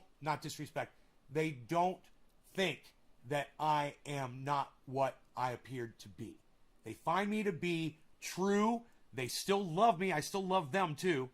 And that's all I need. The fact that his people walk out on him and don't come back, I would listen to what these people have to say. And you know, you can listen to anybody that's walked away from me. Listen to their story. Absolutely. I have no problems. You could go find my ex-girlfriends that will talk. Some of them will talk total shit about me. You can find ex-girlfriends that will say the most wonderful, beautiful things about me. I don't give a fuck who you interview, who you ask about me. Come back to me and confront me with it. Don't be a pussy. And don't let it sever our relationship because you heard somebody talking shit about me. Come back to me because unlike Shahid Buttar, I will address every fucking point and every fucking issue and I will clear my name. And if I can't clear my name over something, I will admit that I was wrong. I will say, hey, I did that and I was fucking wrong. And if I want to at that point, I will either say I was wrong and apologize or say I was wrong, but still fuck that person. Try me. Try me. It's going to be real. It's a challenge. I challenge anybody to it.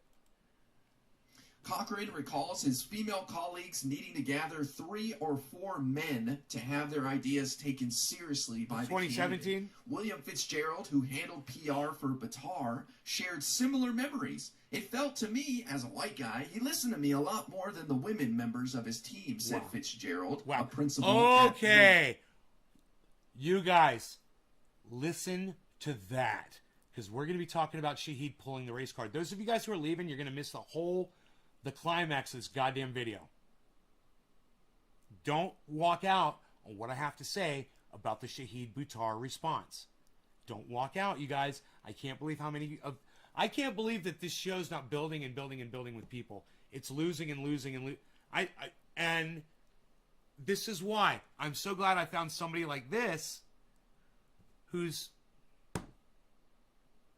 not like the people that would leave this goddamn broadcast, you know? Worker agency. It was up. You guys need to hear this shit. This guy needs to be exposed. You guys need to stick around and stick through the parts when I'm not smoking or I'm not doing what, you know?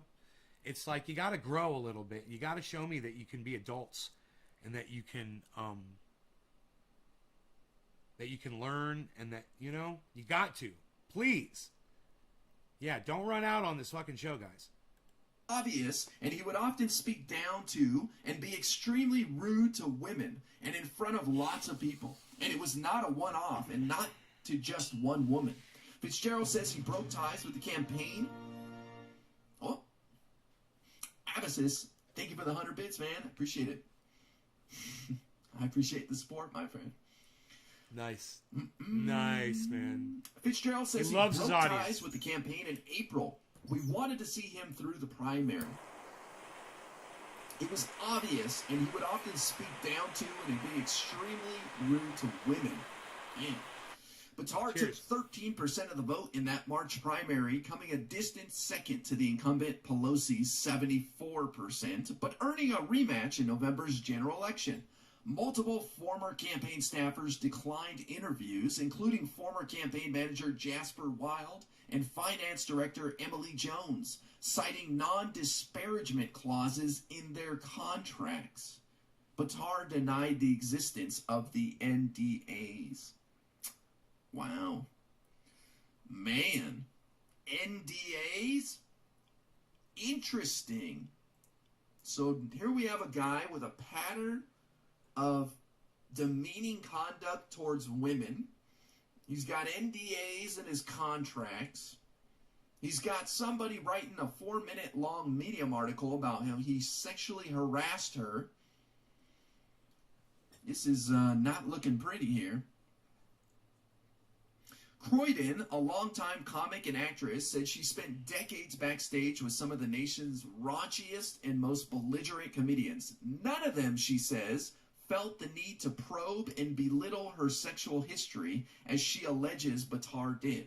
It was humiliating and degrading and made me relive other incidents, she says. I'm speaking out because I don't believe he's trustworthy enough to hold elected office. The left can do better.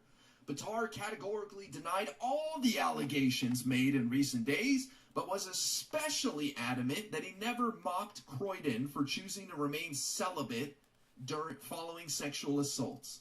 That is the last thing I, of all people, would ever do, he said. The most painful thing about reading this story is it is so wildly inconsistent with who I am. Wow.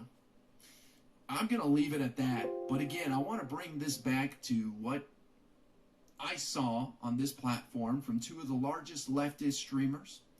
Number one said, in response to a viewer bringing up the article saying, hey, have you seen this? And in front of hundreds of people, Pelosi plant, probably. It's very possible, said that streamer. Can you imagine saying that after reading all the stuff we just read? And here's streamer number two. I don't know. I have to look into it. I want to make sure we give him a fair shake.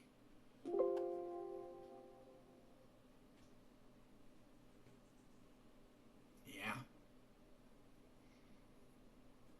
Dylan, if you want, I will send you timestamps to VODs. I'm not going to do that publicly because I'm not going to play that game that other people do. But I think it's important that us content creators know what's being said out there because Lord knows we were dragged through the dirt. I know I was. Fucking Windows 10 sucks my dick. My simple, neutral position on Joe Biden's accusations, right? That's it. I just said, look, we got to see what's going on. He hasn't been charged. This is brave of this woman to come forward. We got to see what this all adds up to, etc. We got to hear what's going on. Fuck you. Fuck we should them. Listen. Windows 10 sucks my dick. And let me tell you. Was I blasted not? It wouldn't save my notepad because it had the candlesticks saved on it. So it said, you got to save it as a ANSI. So you got to go into this window and select ANSI. So I go to this window, ANSI is already selected. But I check the window, there's nothing else that says ANSI. So I click OK, and it says, not saved. I went through that 3 or 4 times. That's Windows 10. That's an engineer over at Windows 10 putting his tiny little pea-sized nutsack on software because his little fucking freckled face thinks he's going to fucking make it better. Be an engineer. Be an engineer. Unstop for that. God forbid. And yet, people who blasted me said that we should always listen to people when they come forward. We should always take them seriously. Well, that doesn't sound like these two people are taking these accusations very seriously to me. Drop their names, have no fear, says Teddy something. Doesn't do me any good to do so. The whole thing sounds mundanely, sickeningly credible. So why do I speak up with all this? Exactly. It sounds mundanely, sickeningly credible. Because, like I said, she never said he groped me. And if she wanted to fucking take his ass out, she could say he did all kinds of things. You know? He said, she said, bro. But she said basically, you know, he was just so inappropriate with me. He said this, he said that. I was here, we were there, blah, blah, blah, blah, blah. But it was creepy. The guy's a creep. Then all the allegations from his office and the fact that he's lost 2 complete groups of staff members in his office. Bad enough.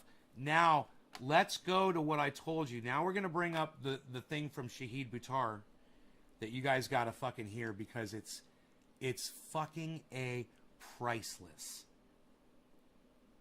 Hey, Heavy P, do I ever take my torches apart? Bro, this is my same torch. I've had the same torch for years and years and years. There's no need to take this one apart. It hasn't broken. If it ever broke, I'd just buy another one. They deserve my money because this thing has been so reliable. It's the Big Shot GT 8000. Everyone from Blazer, everyone should have one of these. Because you could do so much with this, you know, not just, I use it for other things, not just dabs. It's important.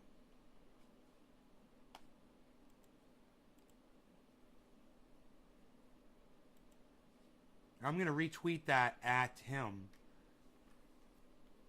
Fuck, what's his name? I'm really important.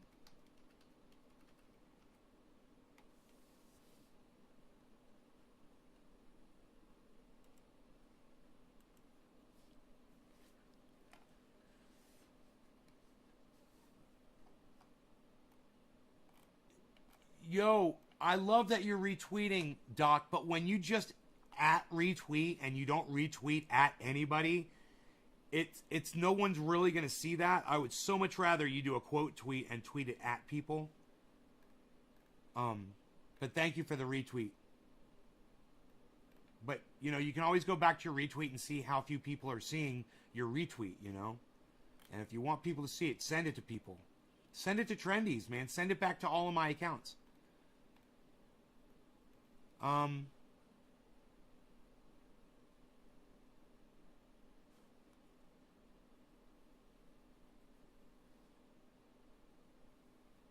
Let me see if I can find this upload that I put up there of the video of Shahid.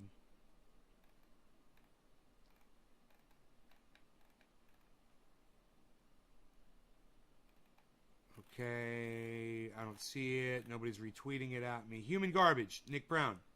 Nick Brown, thank you, buddy.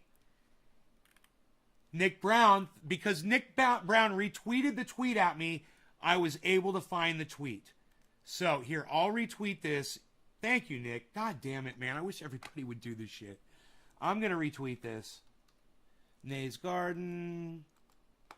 At Nay's Garden Show. Okay. At Shader Ben. All of you guys could do this so easily.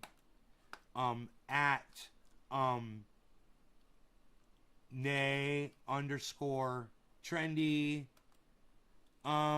Nay's Garden, Shader Ben, Nay Trendy. Okay, there's one more. At Crypto Cult. RYPT. At Crypto. You could even like copy and paste this.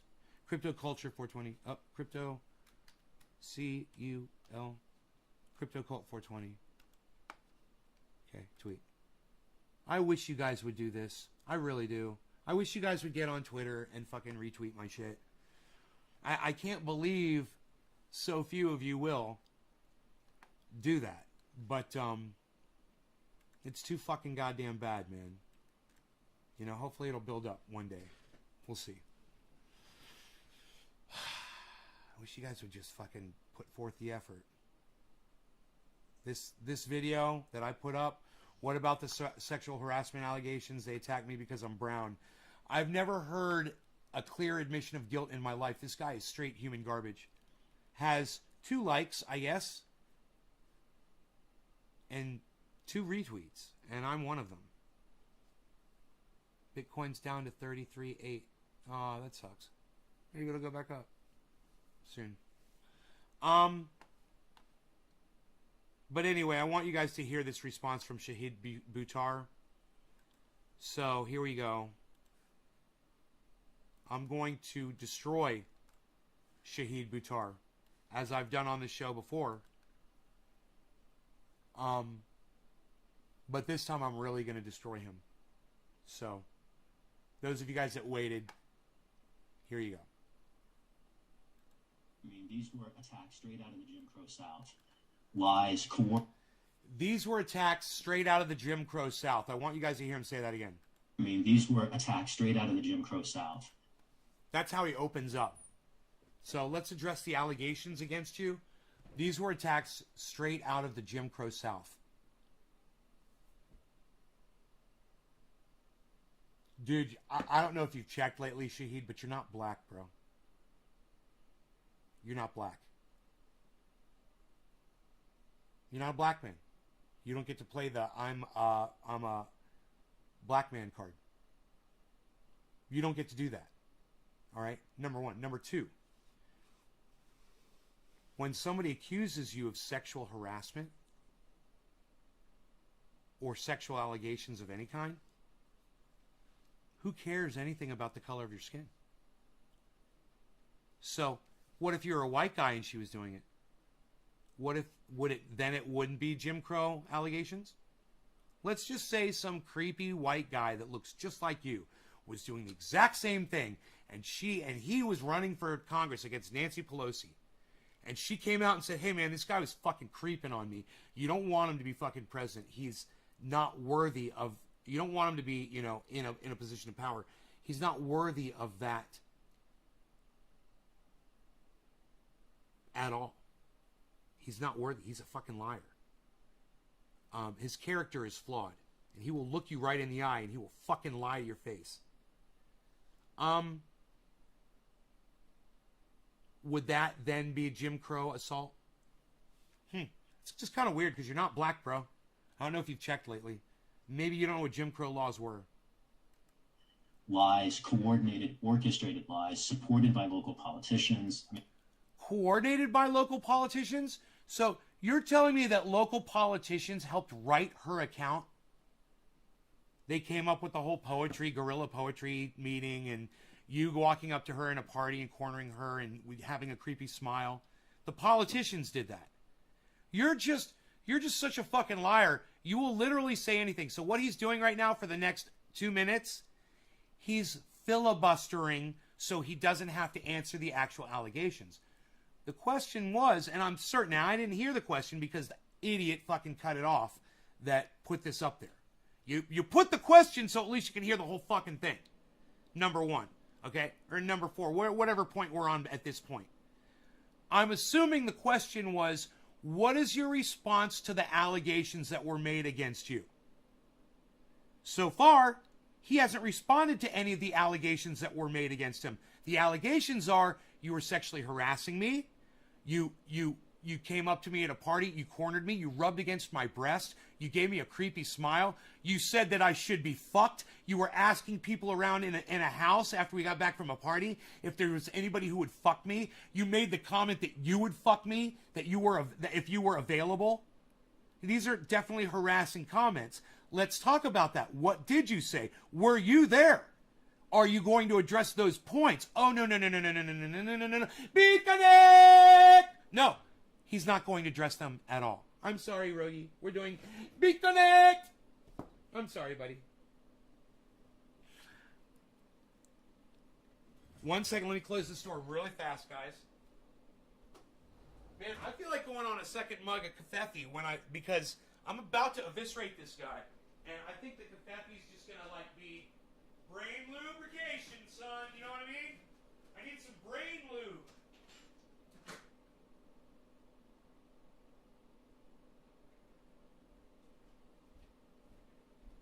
Beat Connect! No. I mean, dark, and I'm quite eager for some journalists to finally write the story. I mean, I think there's a Pulitzer Prize here for whoever will actually dig in and uncover the plot. It's been pretty much uncovered, Shahid. It's pretty much been uncovered. People have gone out. They've risked their own personal reputations, who they are, by going public with their stories about you. That means any of those people in the future want to do anything, like get a job, have a reputation, go on a podcast, or just have a social life, they have to answer to everything that they say about you. And if it's all lies, this is your big opportunity to speak out against those allegations point by point. There's many allegations. Let's hear you address just one of them. And the whistleblowers themselves, having been silenced for as long as they have been, they're seeking their own channels now to tell their own experiences. What? The whistleblowers themselves? Who are the whistleblowers? Whistleblowers themselves, having been silenced for as long as they have been, they're seeking their own channels now to tell their own experiences. And What, their own experiences about what? What whistleblowers? Who? Shahid, who are you talking about, and what experiences are you referring to? No idea, and he's not going to say. I'm grateful to all the San Franciscans who saw through the law. No, we see through you. Us San Franciscans, bro, we see through you. Understand it. We see right through you. And it was pretty transparently obvious to me as the subject of them that it was all done in bad faith. It was all done in bad faith. It was all done by politicians. It was Jim Crow. This is a racist attack on me, he says. Still, not a peep about a single allegation that was made against him. As I said before, hey man, I'm not a lawyer. My mother just always used to tell me I'd make a great one when I was a kid. And if someone made a sexual allegation against me, I would go point by point because I'm innocent. So I would say, okay, well, let's just go through it, point for point. You say what you claim I did, and let's see how much I can take it apart. Okay? That's what I would do.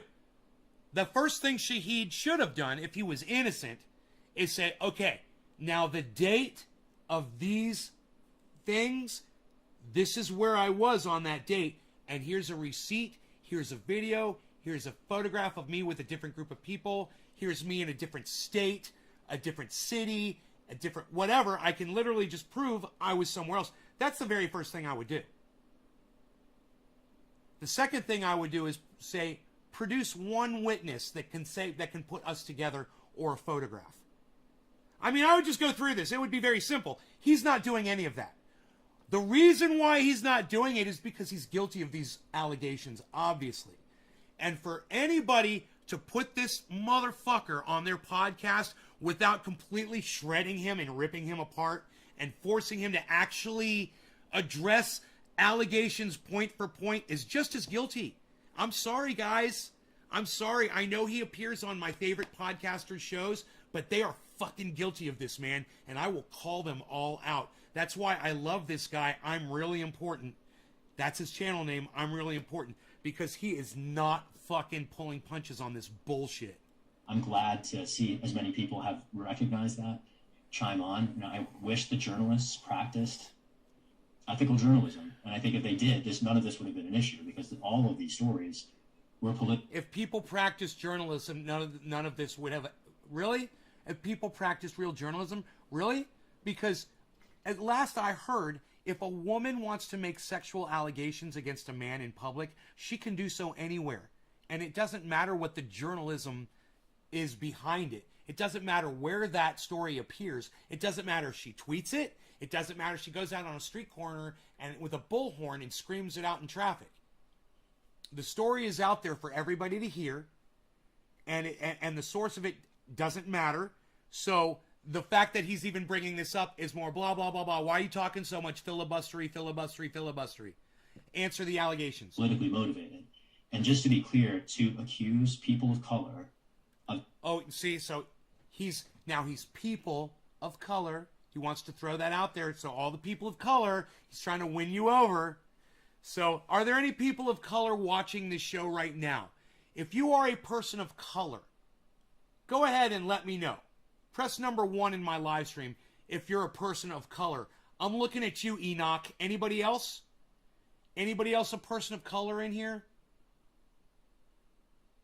Who's a person of color in here? I'm going to ask you a question.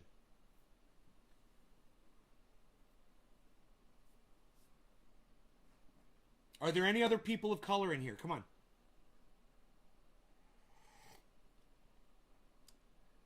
Okay, well, if there were, and in the future I know there will be, people of color watching this, my question to you is this. Do you feel attacked by the sexual allegations against him?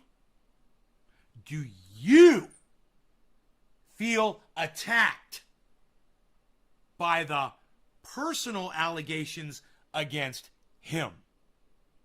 You being a person of color. Well, that's what he's saying. Listen. To be clear, to accuse people of color. Do you people of color... Enoch, where are you? Are there any... Is there anybody in here? Latino? Nobody?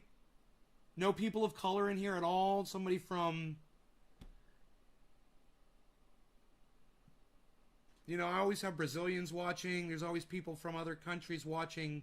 There's got to be people of color. No, not a single person. Heavy P? Yeah? There you go. Do you feel attacked, bro? By the sexual allegations against him? Do you hear what he just said? Of sexual misconduct for political purposes is no less racist than burning a cross on someone's lawn. So, when people accuse anyone of color of sexual misconduct, it's like burning a cross in someone's front yard. I'm going to let him say that a few times, so you guys will let that sink in. Oh, Steve, you're half Asian. There you go. You're a person of color. There you go, brother. I'm 1% Iberian Peninsula. I'm a person of color.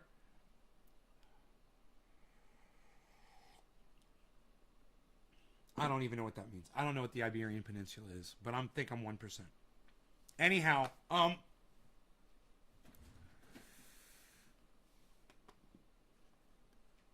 my buddy said no, he's Mexican, half Asian. That's fucked up. Yeah, I have Spanish. Heavy P. There you go. There you go. So do you guys feel attacked when anybody of color anywhere is accused of sexual assault? Do you guys feel like it's like somebody burning a cross on somebody's front? Because let me tell you something. Burning a cross on someone's front yard is an affront to the entire country and the entire world. You being accused of sexual assault doesn't affront anybody, doesn't insult or offend anybody. And you trying to say that it does makes you a cuck bitch. You guys need to recognize me. You guys need to recognize how right I am on this. That I've been right about this guy all along. You guys need to give me some fire in the goddamn chat. You guys need to share this around more. You guys need... There should be 1,700 people here watching this show, not just 17. This is fucking pathetic. There should be more people here watching. I'm serious. Because I am destroying this motherfucker, and we're 57 seconds in. There's still another minute left of this. A minute and a second left of this. It's not over. Go ahead and share this, guys. Get some people in here, man. Make me proud, because I'm about to destroy this guy. I'm about to take his balls, as tiny as they are, put them on a fucking anvil, and slam them with Thor's fucking hammer like they deserve to be. This guy should have his dick cut off, as far as I'm concerned. He's a menace to society. He's a fucking monster. And that's what the entire Democratic Party in San Francisco, and you know, I'm talking about from the bottom to the top, was complicit in. He said the entire Democratic Party of San Francisco was all in on it. To have one woman accuse him of sexual allegations. Let me tell you something, motherfucker. You present yourself like a cuck, clown, bitch. My apologies to all the clowns out there. You know who you are. I love y'all. You wear fucking clown-ass glasses. You wear your hair like a clown-ass bitch. You got a clown-ass fucking beard on your fucking face. And you look like a fucking idiot. 9 times out of 10, you're wearing a fucking pink Oxford and a green tie. You're a fucking clown bitch. You want people's support. You should have taken yourself a little bit more seriously. And I may have given you a little bit more listening to, but I still would have come to the same fucking conclusions. Bro, you don't even take yourself seriously. You're in it for the money. You're clowning yourself and the rest of the world so you can get money. That's all you're trying to do. And you're a fucking clown cunt bitch. And is that okay? I think it. Is that okay, Billy, that I'm saying that? Is that okay? I don't want to offend you, bro. The Jim Crow South. Lies, coordinated, orchestrated lies, supported by local politicians. I mean, of sexual racist than burning a cross on someone's lawn. And that's what local purpose is no less racist than burning a cross on someone's lawn. This is no less racist than burning a cross on someone's lawn. Use people of color of sexual misconduct for political purposes is no less racist than burning a cross on someone's lawn. Of sexual misconduct, accuse people of color of sexual misconduct for political purposes is no less racist than burning a cross on someone's lawn. And just to be clear, to accuse people of color of sexual misconduct for political purposes. Let me just say this so you guys get it. Oh, I will accuse you of whatever people accuse you of for political purposes. I don't give a fuck the color of your skin. And I'm not burning crosses on anybody's yard, motherfucker. I'm totally accusing you of what you did, of what you know you fucking did, because you won't respond to it, for political purposes, so you won't get elected, because I don't want you to be a leader in my fucking district, because you're a cunt, rapist, bitch! Period! So, if you want to accuse me of burning a cross on someone's yard because I agree with somebody who's accusing you of sexual harassment, I challenge you, Shahid Buttar, to a cage match. Me and you. No rules. We can do it publicly. We can do it privately. I don't give a fuck. You're probably a foot taller than me. You got reach advantage. Let's fight it out. I'll fight for all the people that left you. For the woman that's accusing you of sexual harassment, and all the people like I'm Really Important, all the people out there, I'm Really Important on YouTube. You guys check him out on YouTube. He really helped me out a lot with this. I don't know if he realizes what a great help his video was, but please check out I'm Really Important on Twitter. Follow him on Twitter. Let him know I sent you, and check him out on his YouTube channel too. Please follow him. Sign up for notifications. I'd love to see you in one of his live streams. And I'd love to get him on this show for an interview. But to accuse me of being the type of person that would burn a cross on somebody's front yard because I support allegations that this motherfucker refuses to answer to point for point, let's fight, bro. Those are fighting words. Let's fight. Take your fucking glasses off, and I'll even fight you with my fucking hair down. Let's fight. I'm ready. What do you say? You want to do it? Let's do a public cage match. No rules. Me and you. Last man standing. I promise you this. I won't fucking kill you. And when I knock you out, I'll fucking lay you out straight so you can breathe. I promise you that. The fight's going to take 3 seconds. And it'll be over quick. I promise you that. But let's do it. Let's do a public cage match. Me and the fucking sexual harasser. All right? Me and the fucking misogynist. Okay? Me and the douchebag who uses his own skin color as a shield to protect him against what he knows he's fucking guilty of.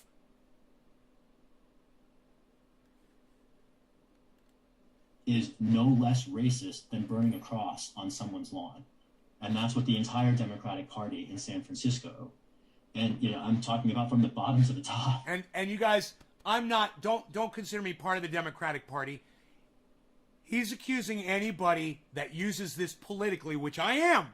I'm using these allegations politically against him. I don't want him to be voted for. I don't want him to be supported. And I want all of you, all of my friends, and even the people that don't like me. You should fucking hate this motherfucker even more, right? To go out and just share his words. You don't have to include me, you guys. You don't have to make me famous. Make this motherfucker famous for what he's doing, for the fact that he's not addressing these issues point for point, which is what anybody would do. When you see someone like Donald Trump or Joe Biden or this fucking cuck bitch right here, this cunt right here, refusing to take the allegations point for point, they are fucking guilty as charged. It would be very easy to prove your innocence, but you can't because you're fucking guilty. That's why people don't take things point for point. Was complicit in. And, you know, as much as I think it limited our results in 2020, in this moment of racial reckoning, I'm quite proud to stand on this hill, you know. In this moment of racial reckoning, I'm quite proud to stand on this hill. So he's taking this moment of racial reckoning and he's claiming to be the champion of all of it. Because he was racially profiled and targeted by the evil Democratic Party of none other than San Francisco.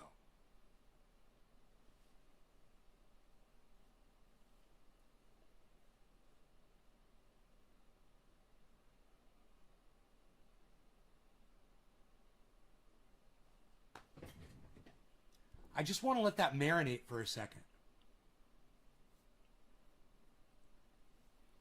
He's claiming to you right now that he should be the face of racist inequality in America.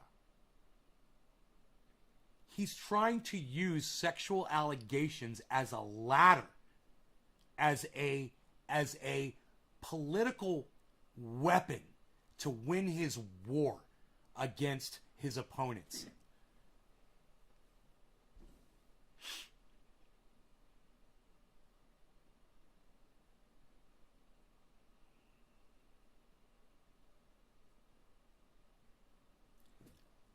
You know, I've heard of playing the race card.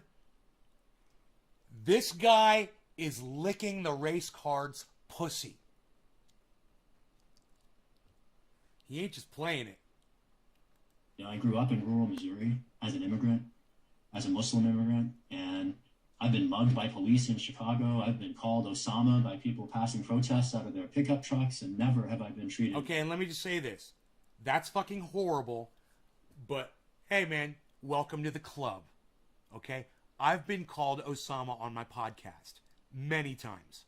So, get the fuck over it, you little fucking pussy, okay? I've been called other shit, too, based on, you know, my bloodline. Get over it, you fucking pussy. Get the fuck over it. Don't use this as as some kind of a trump card. You are literally, and when I say trump card, I literally mean a Donald Trump card. He's literally doing the exact same thing that Donald Trump did. Just lie to your face and keep repeating the lie, and eventually you'll get so tired you can't keep up with them anymore. You can't keep up with all the fucking lies. And he is Donald Trumping your ass. And he's appearing on all of my favorite podcasters' podcasts, and they're fucking ignoring this. So this is what I want you to do. I want you to go ahead and retweet this at Jimmy Dore, retweet this at Miserable Lib, retweet this at Ron Placone, retweet this at Graham Elwood, retweet this at Lee Camp, retweet this at everybody you can think of that I've ever had on this show. Retweet it at every fucking righty. Retweet it at Katie Halper. Retweet it at activist Eleanor. Retweet it at every possible. Retweet it at Tim Black. Okay? You guys do that for me, and I will keep doing this for you right now. In any way, even remotely comparably, in terms of the racism that I encountered, to how I experienced the institutional press and even the independent press in San Francisco as a congressional candidate. He's talking about the racism and the persecution that he's experienced. So let's just break that down for a second. He's literally spending filibustering time right now on this question when asked about someone who is claiming that they suffered sexual harassment, a victim. And instead of talking about the victim, he makes himself the victim of other stuff during the conversation, which isn't even part of the conversation. But that's what he's doing.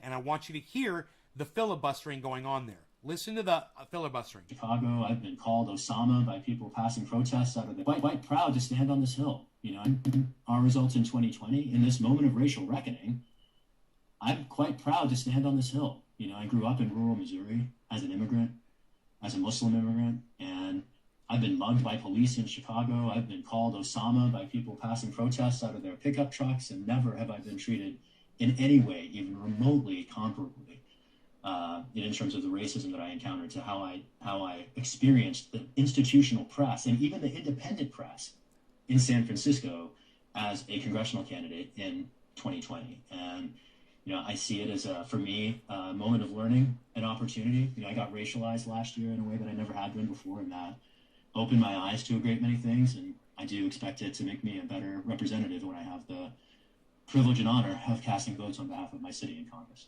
I mean, these were attacked. 50 fucking seconds. That guy for out of 2 minutes, for over 50 seconds, because he said it before too. When he was talking about, you know, when he's talking about burning a cross on someone's yard. This is bad as burning a cross on someone's yard. No, it's not. I don't care what color your skin is. I will back up anybody that says that you sexually harassed them if you refuse to address the allegations. If you do not address the allegations, then in my book, you're guilty. I will use that politically against you. That doesn't make me a racist. It doesn't make me a monster. It makes you a race card playing cuck bitch. That's what you're doing. You're a pussy, okay? You're a fucking coward, okay? And you can't just face it.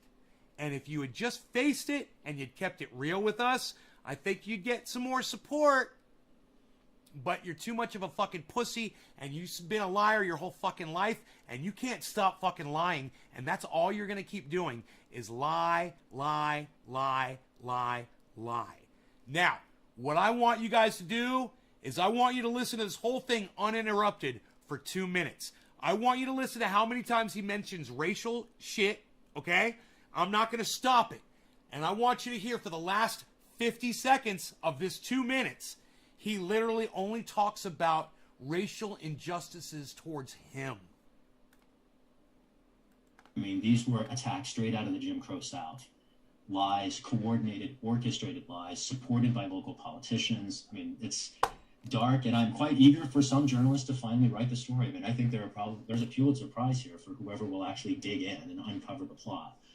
And the whistleblowers themselves, having been silenced for as long as they have been, you know, they're seeking their own channels now to tell it's getting tinier. And you know, I'm grateful to all the San Franciscans who saw through the lies, and it was pretty transparently obvious to me as the subject of them that it was all done in bad faith. I'm glad to see as many people have recognized that, chime on. You know, I wish the journalists practiced ethical journalism, and I think if they did, none of this would have been an issue, because all of these stories were politically motivated. And just to be clear, to accuse people of color of sexual misconduct for political purposes is no less racist than burning a cross on someone's lawn. And that's what the entire Democratic Party in San Francisco, and you know, I'm talking about from the bottom to the top, here we go, was complicit in. And you know, as much as I think it limited our results in 2020, in this moment of racial reckoning, I'm quite proud to stand on this hill. You know, I grew up in rural Missouri as an immigrant, as a Muslim immigrant, and I've been mugged by police in Chicago. I've been called Osama by people passing protests out of their pickup trucks, and never have I been treated in any way, even remotely comparably, in terms of the racism that I encountered, to how I experienced the institutional press and even the independent press in San Francisco as a congressional candidate in 2020. And you know, I see it as for me, a moment of learning, an opportunity. You know, I got racialized last year in a way that I never had been before, and that opened my eyes to a great many things, and Bullshit. I do expect it to make me a better representative when I have the privilege and honor of casting votes on behalf of my city in Congress. I mean, these were...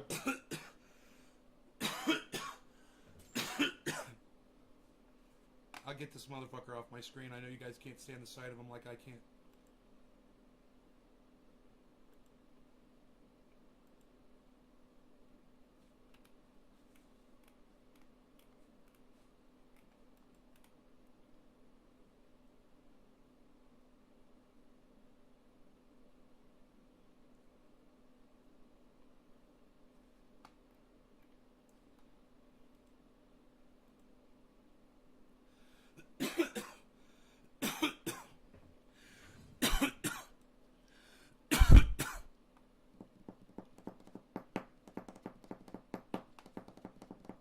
Nick Brown, thank you. Nick Brown, thank you. Retweeting. Graham Elwood, Nick Brown, thank you. Retweeting. Nick Brown, thank you. Retweeting that Ron Placone, thank you, bro. Jimmy Dore, yeah. Nick Brown, what? Come at me. Come at me, son. I'm going to retweet this one at all of mine. At Shader Ben. At Nays Garden. At Nays Garden Show. At Crypt. CRYPTO. Crypto Culture 420. At Nay underscore trendy 2, 3, 4, 5. And yeah, I'm retweeting that. Holy shit. Nick Brown, thank you, brother. Human garbage is a compliment, right? Retweeting that, bro. Awkward rap.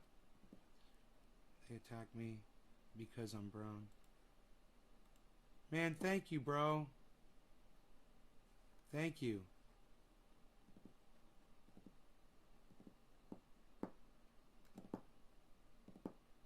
Thank you so much, brother. That's 2 hours, guys, that we've been live. I think we'll leave it at that, okay? You guys are fantastic. I love you guys. Go ahead, please get on Twitter, guys, and please share this video out there. People need to know that Shahid Buttar is a piece of garbage. He will not respond to these allegations. He's a piece of fucking garbage. Okay? He's guilty. Guilty people act guilty. Guilty people come up with excuses. Guilty people blame other people. They blame racism. They blame the race card. It's not. He's not even black. He's blaming Jim Crow style laws. You know, he doesn't even make sense. And the people that just think he's beautiful, they're letting their hatred for Nancy Pelosi cloud their reality. Wake up, guys. Don't let your hatred for Nancy Pelosi cloud your fucking reality, guys. I hate Nancy Pelosi too. She's gonna be dead soon. She's so pumped full of fucking wax. She ain't got long, man. Trust me, we don't need to replace her with a fucking douchebag liar that's only going in there to make himself wealthy. Trust me. That's the only reason he's going in there. He's dirty as fuck. You guys, I'd love to see Shahid Buttar's credit report. Yeah, hey man, let's just start with that. What's your score? What's your fucking credit score, Shahid? Let's see what kind of person you really are. Let's see how you repay people who you think you don't ever have to deal with again. Let's see if you stand up behind all the decisions that you've made financially. And if you've been responsible towards people that are strangers to you, that don't matter to you. Let's see how you treat them. Let's see your fucking credit report. What's your fucking credit score, Shahid? I bet it sucks. I bet your fucking credit score sucks. So, hey man, okay, I'm gonna give Shahid Buttar a fucking challenge. All right? Here's a challenge for you, you lying motherfucker. Here you go. Prove me wrong, because if somebody on Twitter picks this up and it goes viral, or at least hundreds of thousands of people see it, you're done. You're never going to be able to run anywhere ever again. And I'll make sure of it. And I'll make it my life's fucking work, you motherfucker. I'll make it my life's work. Watch me destroy you. So, I'll give you this challenge. All right, Shahid? Here you go. Here it is. Let me pull up my cell phone here.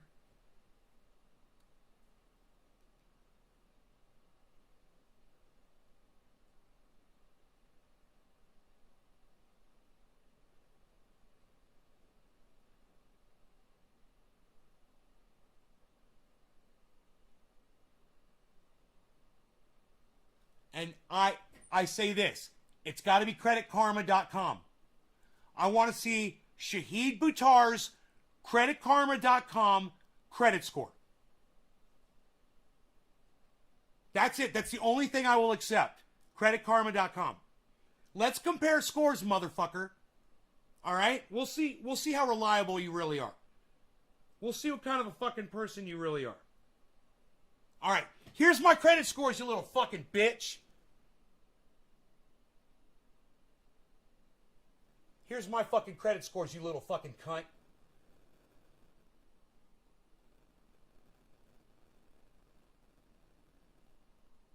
All right? Let me see how honest you are with the people in your life that don't matter. And then we'll see if you really give a fuck about the people who do. But let's start here. Let's just see what kind of a person you are. You fucking little cunt bitch. I challenge you. Post your credit score. Let's see if you're the kind of person who can be trusted. Let's see if you're the kind of person who we could take at their word. Man, I wonder what Donald Trump's credit score is. Okay, Google. What's Donald Trump's credit score? I found these results. But you won't show them because some fucking stupid cuck bitch engineer has broken my fucking Google, so when I Google shit, it won't come up anymore. Some stupid cuck bitch engineer. Write it down.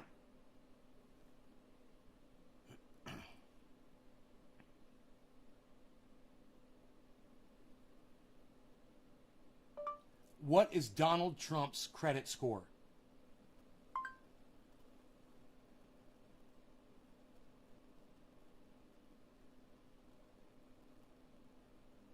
Oh.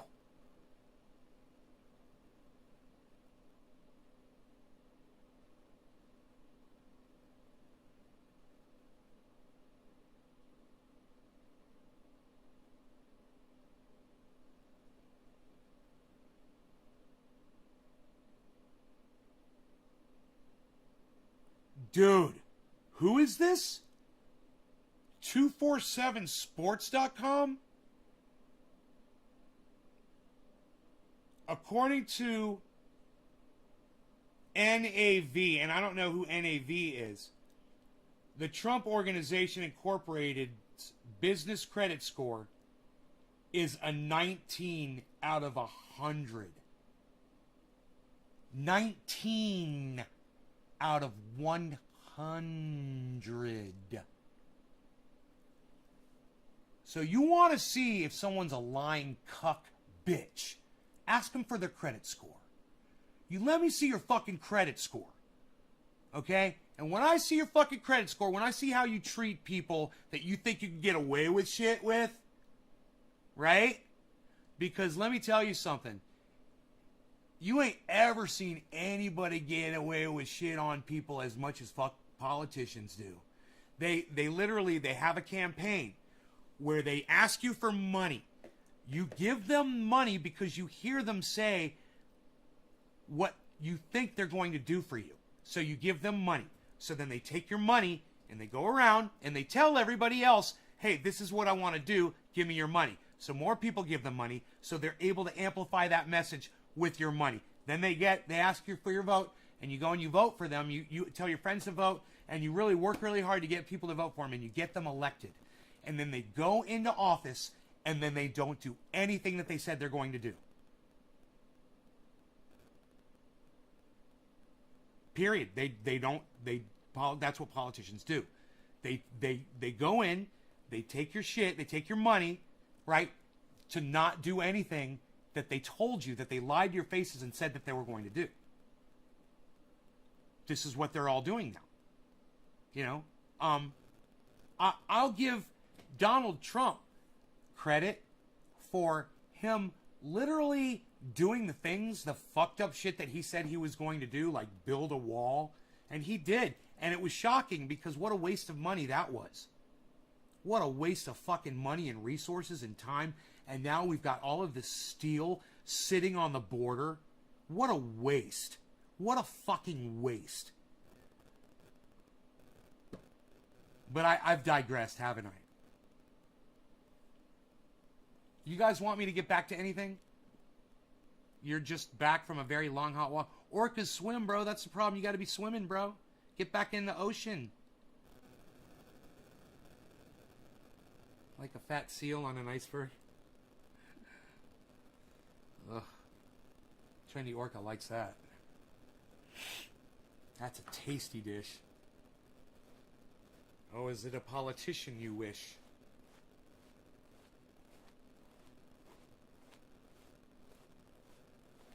I know, you're in freaking Kansas. You got the ocean, bro. You're Orca, bro. Orca brings the ocean wherever he goes, bro. You're swimming right now, bro. You're swimming right now, bro. You're swimming right now. Best mosquito medicine, trendy paint oil. Living here in Florida, we need this stuff. Seriously, if mosquitoes make you itch like hell, try penny. Adam Benson. Not just mosquito medicine, brother. It is also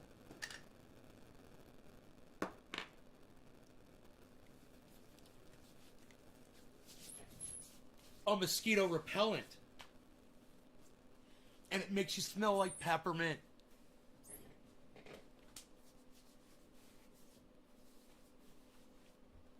Mosquitoes fucking hate it. They fucking hate it. Go outside and watch them bounce off you. Rub this stuff on, just like I just did. And watch those. Griffin. Dude, will the thing open back up again? Will the chat open back up again?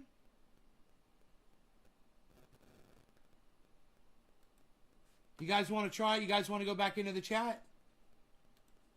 I think I can open the chat again. Let me see. Holy shit, bro. Restream chat. 7 of you. There's 6 of us can fit in there, I believe. Or 6 of you and 1 of me, I believe.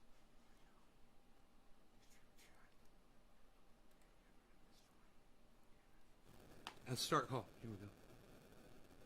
I had to press start twice. You know, because an engineer over there. Waiting for others to join. Why won't it show my picture? What do I got to do here? Do I have to... Video settings. Let me just see if... It's so weird that it doesn't show me in the chat. What's up? Hey, Griffin. What's up, brother? Trendy. We have a fully clothed Griffin today, everybody. There we go. Oh my.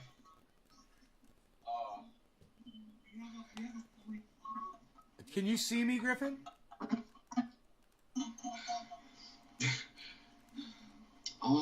I can. I don't think I can see you. Okay. I think you have a fingerprint. There might be a fingerprint on your camera lens. Nick Brown, what's up? Nick Brown. Nick Brown's actually got his name today. You got your name. Boom. We got Josh. Josh, what's up, Josh? Josh G. Yo, Josh G. Yo, Josh G. What up? What up? What's up, son? KG. Hell yeah. Look at you. You're out in the garage? I'm jealous. I want to be in my garage right now, man. Ah, garage life.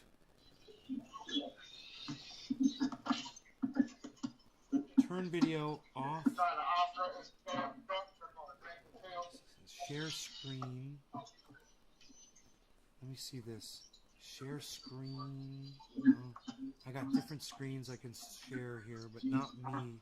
Hey, y'all hear a lot of background noise? Yeah, it's okay. I think it's Griffin's mic. Griffin, can you turn your volume down on your speakers? And I'll turn my volume down a little bit. I'm in my dump truck. I may have to put on my, No. It's me, bro. It's me. Hold on. Let me turn my shit down. Hold on. Let me just turn my volume down on my speakers a little bit. It's going to help a lot. Everybody just turn your volume down a little bit. It goes a long way on your speakers. What you're listening to, because what we're hearing is the sound of us coming back through your microphone. So if you turn that volume down just so you can hear it, then your microphone probably won't pick it up. And right now I think it worked, right? We're good?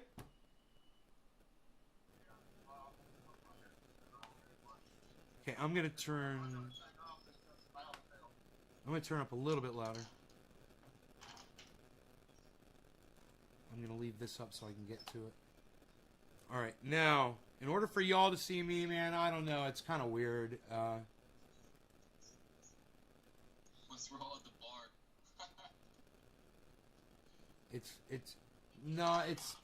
It's because I'm not full screen. That's what it was, right? If I make myself full screen, will I appear in there? No, it doesn't see me.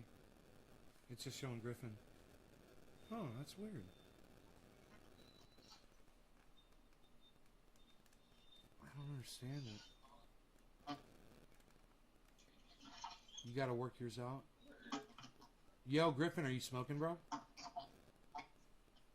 Show you what I got. My illy gal. Oh, you got the illy going. Illy. Chili with the illy. Josh just said, fuck horseflies.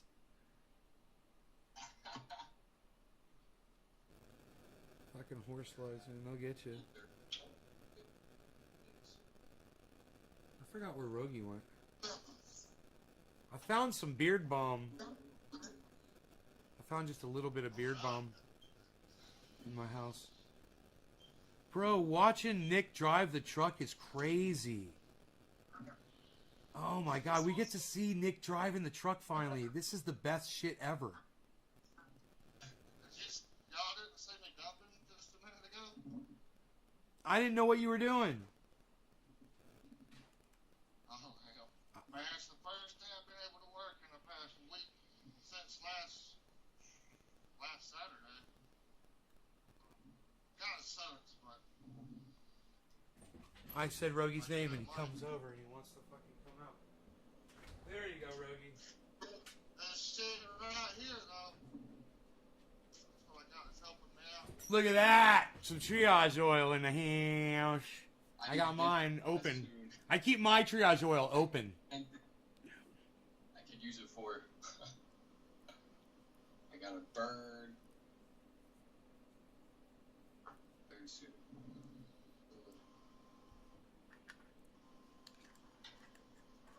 Nick, bro, you gonna smoke and drive? I wish. Hey, I got my little pen, though. Nice.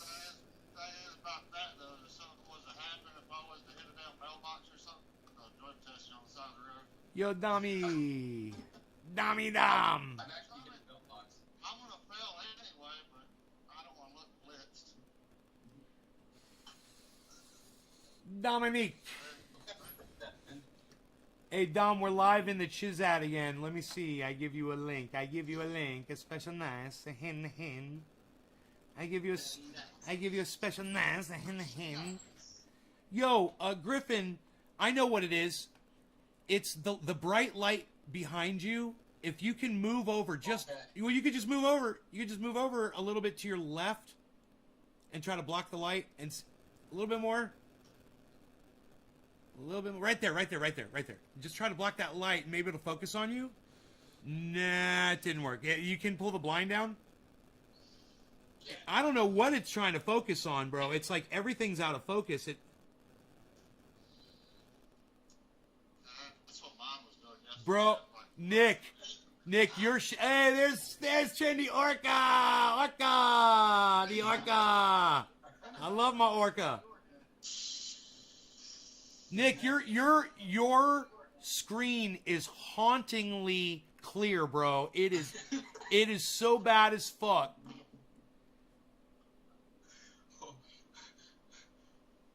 Let's go to large grid. iPhone. That's how those trucks be sometimes, man. Grid view, speaker view, enter full The screen. lighting's probably good because I got just the light beaming in from the front and everything's Nice one, else Josh. is dark. Look at that. Griffin's camera is blurry. Griffin, we got to fix your camera, bro. There's something going on. It's focusing on. It's like it's there. There it is. Now it's focused. Yeah. Oh no! You've got your background on blur, bro. You've got your background setting on blur. That's what you have. And then you're in the background. So it's blurring you, bro. That's hilarious. I'm so smart. I'm just doing this all day. It's what I do. I juggle the facts. Look at them. Look at all the facts juggling around. Look at me. You got the background? It's you see at the bottom where it says, where is that setting? Where is that setting at? I can't find it. More? Oh, yeah. Listen, the bottom right. Careful there, Griffin. Griffin, at the bottom right of the screen, there's 3 dots that say more. Click on that. Oh, got it. But Oh, wow. he's in focus now, motherfucker. What? That shit's fixed. Now I got to get my face out of here. So let me do this. Here, I got this all figured out. I know exactly what I'm doing now. I got this layout. So I go here to the side about layout, right? Yeah, layout, and I go left side in, Boflau, right side in, Boflau, top down, Boflau. I like to say Boflau. That sounds like a fun word to say. Boflau. I like to say it. All right, so there we go, man. I wonder if I could zoom the whole shot in. God, that would be cool. Is there a zoom for the whole shot? I don't know. I've never seen that before. I gotta go grab my charger here. I gotta plug in. I'm at like 20% battery. I don't see Plug in. anything like that. Transition. Oh. Hey. I got a new call. Is that Nick? Yeah, that's Enoch. That's Nick driving down the road, bro. Live. Fucking love it. How the fuck do you have such a great connection to the internet, Nick? That's cell towers? I don't know. It's fucking cell towers, bro. You're on the highway. And there's cell towers alongside the highway.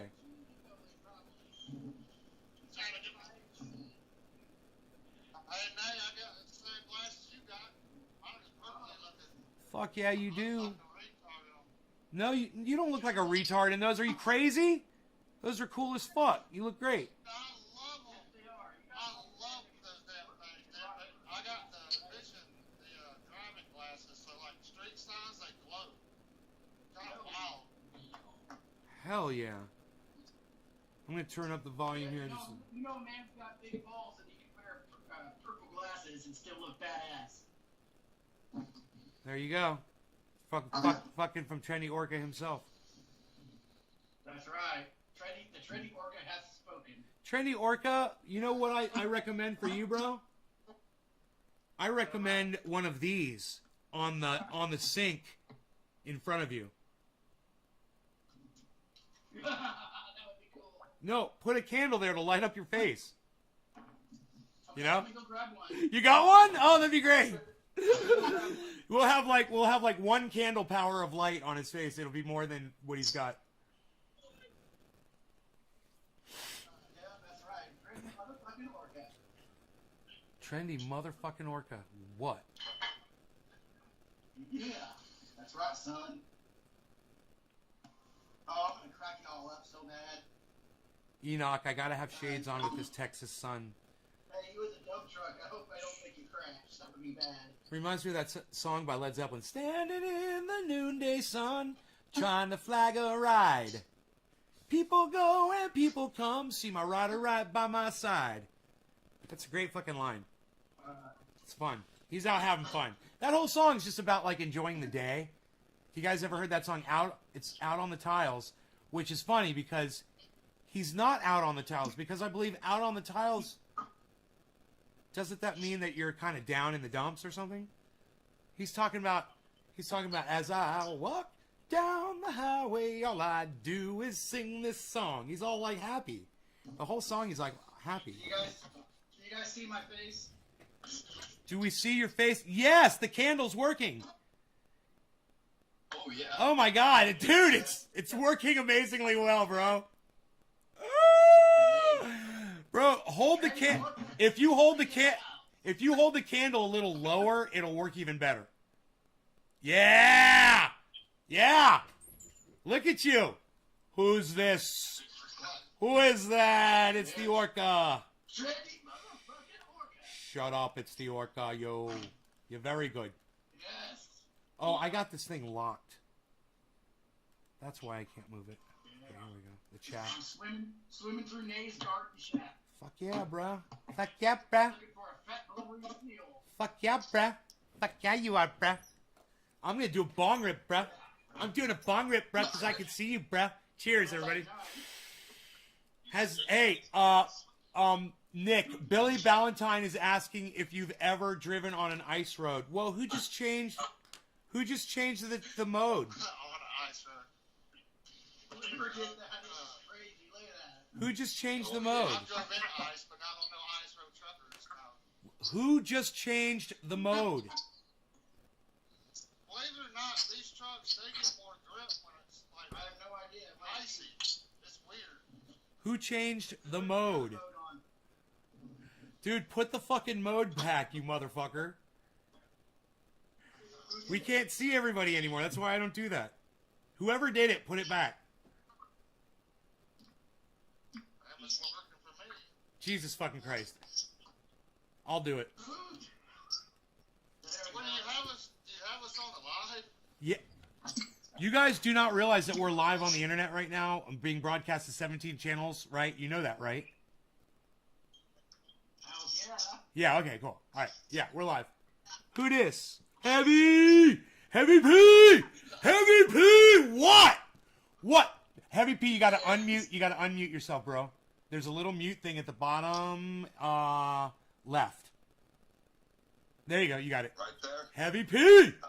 What's up, son? Ah! I fucking love this, man. This is the best. Hey, we're still in together mode. Yeah. No, we're in grid view, bro. On my show, we're in grid view, but somebody had switched it. And what I didn't know was that I guess you guys have the ability to switch the mode. So remember, if you do that, you're gonna dump everybody on the show if you fuck with that setting. So for some reason, it does it for everybody, I guess. Well, how do you get it off? I turned it off. It's top right where it says together. It says together mode, and just select grid view. Well, that's what I've got it on. You could select any view you want, but it's gonna switch it for. I guess it's gonna switch it for me on the live stream when you did that, because they don't. I guess they don't realize that we're literally using this in live situations. You know, because there's some engineer somewhere that works for Windows 10 that figured, hey man, when someone changes the mode for themselves, it should change for everybody regardless of the situation, because I'm an engineer and I know better than you, and I've got a tiny nutsack and I want to put my nutsack on the fucking software and make it suck dick. so I can be remembered forever for having fucking sucking everybody's dick. Okay. How's that nice relaxing drive going, Nick? Look at the smile on his face. Nick's got a big grin on his face. He's driving down the road. As I drive down the highway, all I do is listen to Nays Garden. Yes, road. Hey, can I eat that engineer, please? What's that?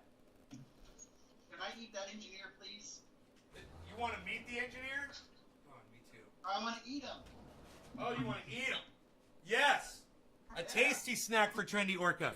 A tasty snack indeed. Right. I'm a rabid training orca, okay? I got rabies. Dude, wait, wait, everybody. It literally says 6 of 8 in the call now. So maybe there is no limit to how many people can join. Because remember it was saying 6 of 7 yesterday. Now it says 6 of 8. So, hey man, maybe we can have a whole bunch of people in here. There's just not people that are joining, I guess. Which is fine. But you guys should join. Karen, yeah, you should join. Everybody should fucking join. Oh, yeah. You know, all of you should join. We should see how many people we can get in here. All the good things. And let me tell you guys, something. Those of you who aren't joining, you're fucking lame.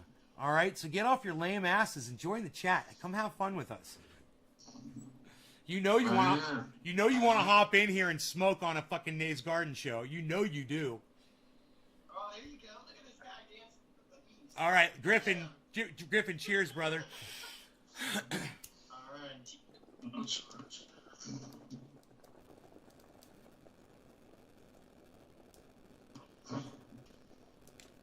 Where's he on the road?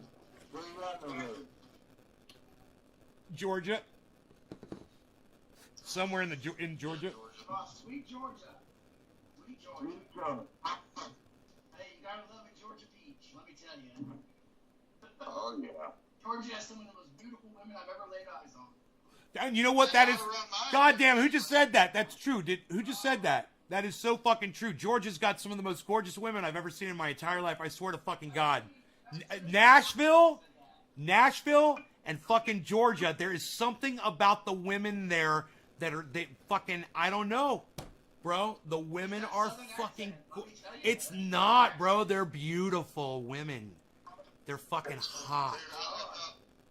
They're beautiful. It's not the accent. I don't care how they're talking. College, man. There's so many college chicks up there. Oh my god. Oh, God. And I'm gonna tell you, you guys want to know a little known secret? I'm gonna give you another city. You want to see some of the most gorgeous women? Sacramento. Sacramento, fucking gorgeous, and even better, San Diego. San Diego, oh my God, fucking San Diego. That's on the rich college girls. Bro, and they're sweet and they're nice and they'll say hello to you and they'll talk to you and they're friendly. Yeah, and they're gorgeous, bro. You can actually look at them because they're looking at you, which is nice, you know? You can actually talk to them without them running to a... It's not like an Orlando hoe. Hey, man, you guys don't want to fuck with Orlando hoes. They're fucking cold bitches. They won't talk to you. They won't look you in the eye. And if you look at them the wrong way, they'll dress you down. And then they'll turn around and they'll talk shit about you behind your back. Fucking Orlando hoe. Just stay out of Florida. These girls are bitches. Bro, where you at? Where you at? It's gotta be the humidity or something just makes them bitches. Heavy P, what city? There's too much sun's frying their brains. Heavy P, I thought you were in Texas. No, I'm in What city? Citrus County. Citrus County? Hour north of Tampa. Oh, bro. You know, trashy Tampa, bro. I mean, hey, if you're looking for a hoe, you're in the right spot, though. Oh, yeah. Oh, man. Fucking Tampa, bro. I mean, Tampa, you know, where the titty bars go much further than titties. I mean, you get a fucking hand job, and it's basically legal in fucking Tampa. It's fucking crazy. It's on one road they have a place that all prostitution can go. It's goddamn crazy. Welcome to Tampa, boys. Welcome to Tampa. It's like the Tijuana of America. Tampa's like the Tijuana of America. Tijuana. Tijuana. Yeah.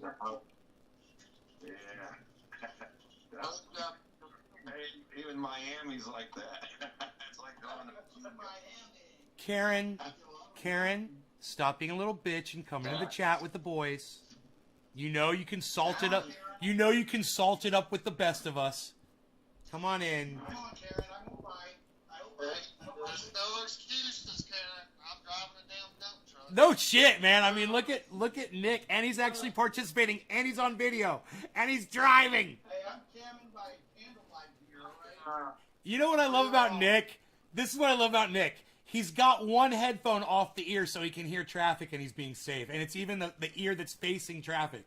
I fucking love it. Hey, everybody give a shout out to him. Being safe. Give him a shout out. Gotta be safe. Fuck yeah. You know, there's a real working man.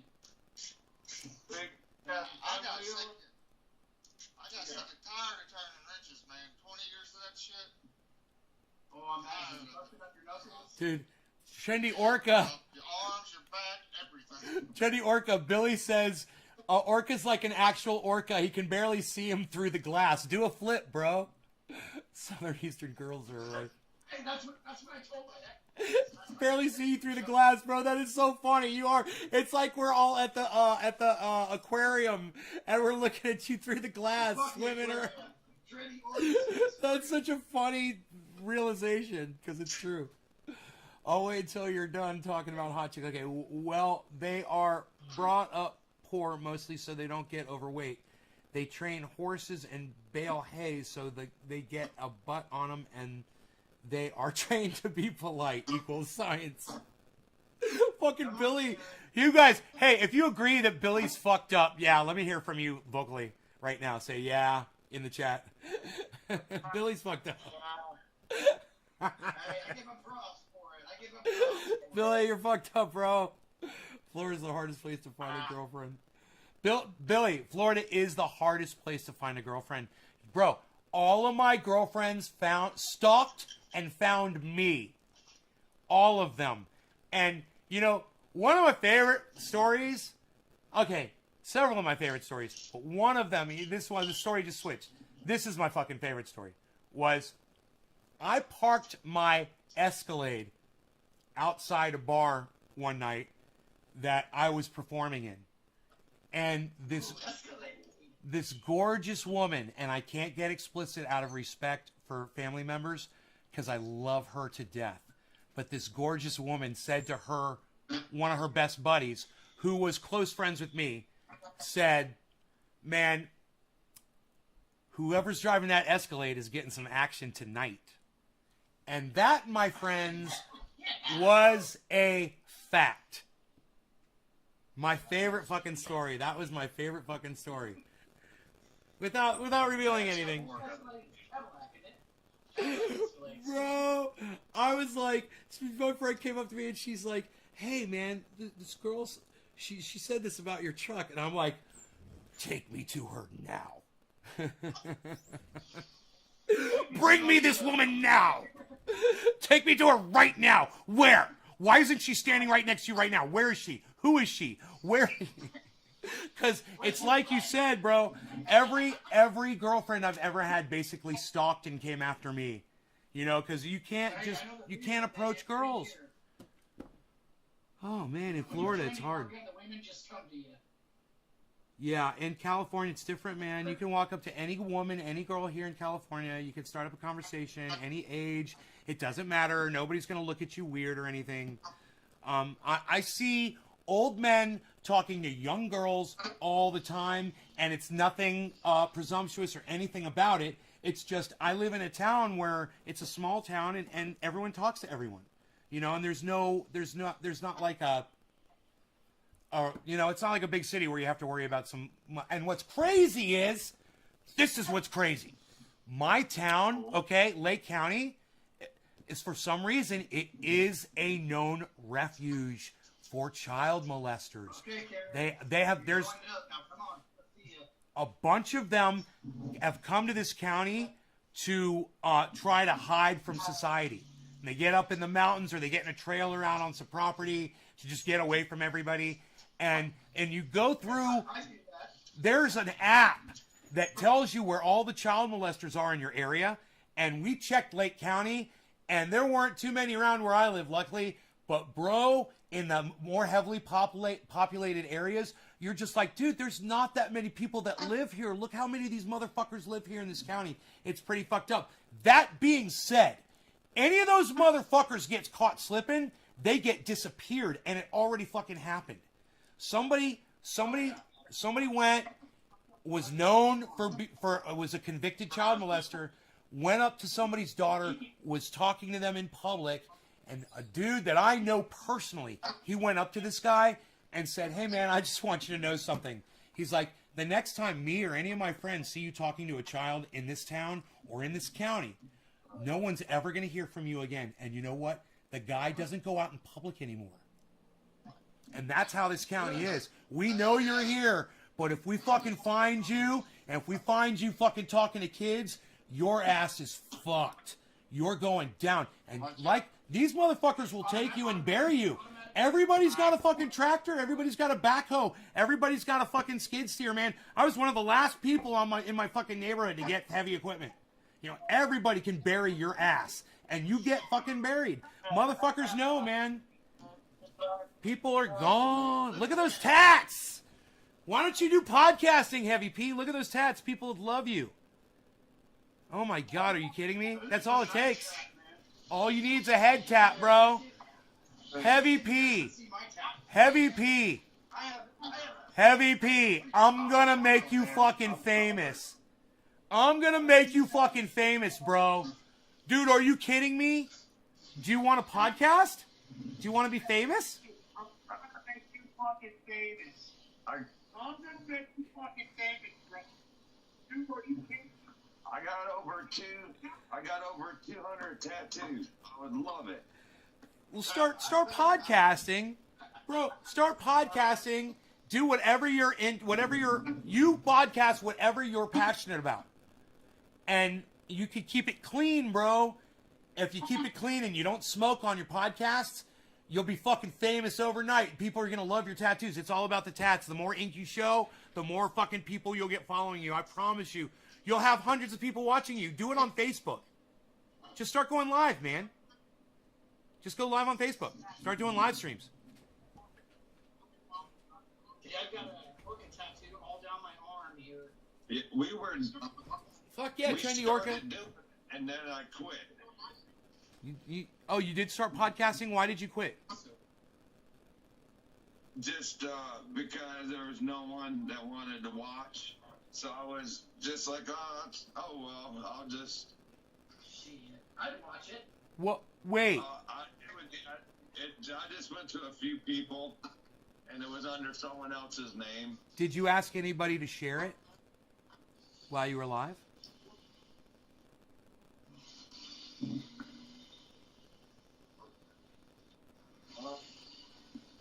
Yeah, we shared it. Really? You shared it around? Hey, man. Yeah. Were your tattoos visible? Oh yeah, you can see my whole body. Yeah, I'm full of them. Brother, there's some... With my shirt off. Brother, I'm fucking telling you, you could do anything on podcasting and you will get a following. I will send you the followers. I will fucking send you the followers. Start podcasting again. Start doing it again. All right? It's gonna work for you, brother. I promise. Look at this motherfucker, bro. Look at this motherfucker. Right? Do you even feel pain? Do you even feel pain when they're doing this to you? Yeah. Yeah, he's like, yeah, I fucking feel it. Heavy P! Heavy P! Bro, I'm totally gonna get you podcasting. Hey, Billy, how you like that? This is a one of a kind. Huh? Tribal style killer whale. It's beautiful, bro. I love it. Hell yeah, bro. I see it's a tribal style killer whale. I love it. Damn, Heavy P is inked the fuck up, son. What? Yeah. You do tattoos, or you just have a 17, 20 years into this. Bro, tattoo artist, Billy? No, We- my best friend is. when What's he charge for hours? He charges $80 an hour. Sweet. I might have to look him up. Yeah, I'm down here in Florida, and Oh, where all the hoes are, right? yeah, where all the hoes are. It's a good place to All live. them hoes. Yeah. It does. Yes. I love Hey, Florida. Karen, what's We up? got here. Karen's in the chat. Hi, Karen. Oh, she finally made it. Woo. Oh, she disappeared. There she goes. We saw her and then she There disappeared. She goes. She might not have had a good connection.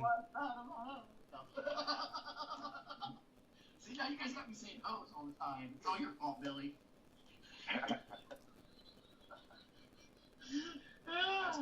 That's you call them that, and that's what they answer to down here. Oh, They used to have, they had that song "Hose Drop."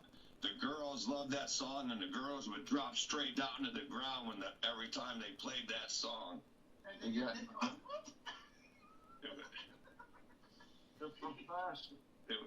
Yeah, these girls are within yes, ma'am. 15 minutes. 15 minutes, you can be at the hotel. They got But you gotta wrap that shit up. Big time. Triple wrap that shit. Oh yeah. I don't need no little violent little trendy orcas running around. Oh, I got you. If I do, I'm shipping them to Nay. Send them to Nay. How about that? He'll educate them, all right. Nay, did you hear that? Yeah, Go on. I heard you. We don't use casting nets, bro. It's illegal. No netting. No, I don't have to use a net. No, you're just gonna scare them. I got a rod and reel, okay? A rod reel. I've got several. Right? Bro, I cleaned out my All I garage, gotta do, and I noticed I had some rod reels too that I totally forgot about. Go ahead. All you got to do is what? trendy orca. All I gotta do is give them a SeaWorld smooch like they do at SeaWorld. A SeaWorld smooch. And that I can't get them off my dick.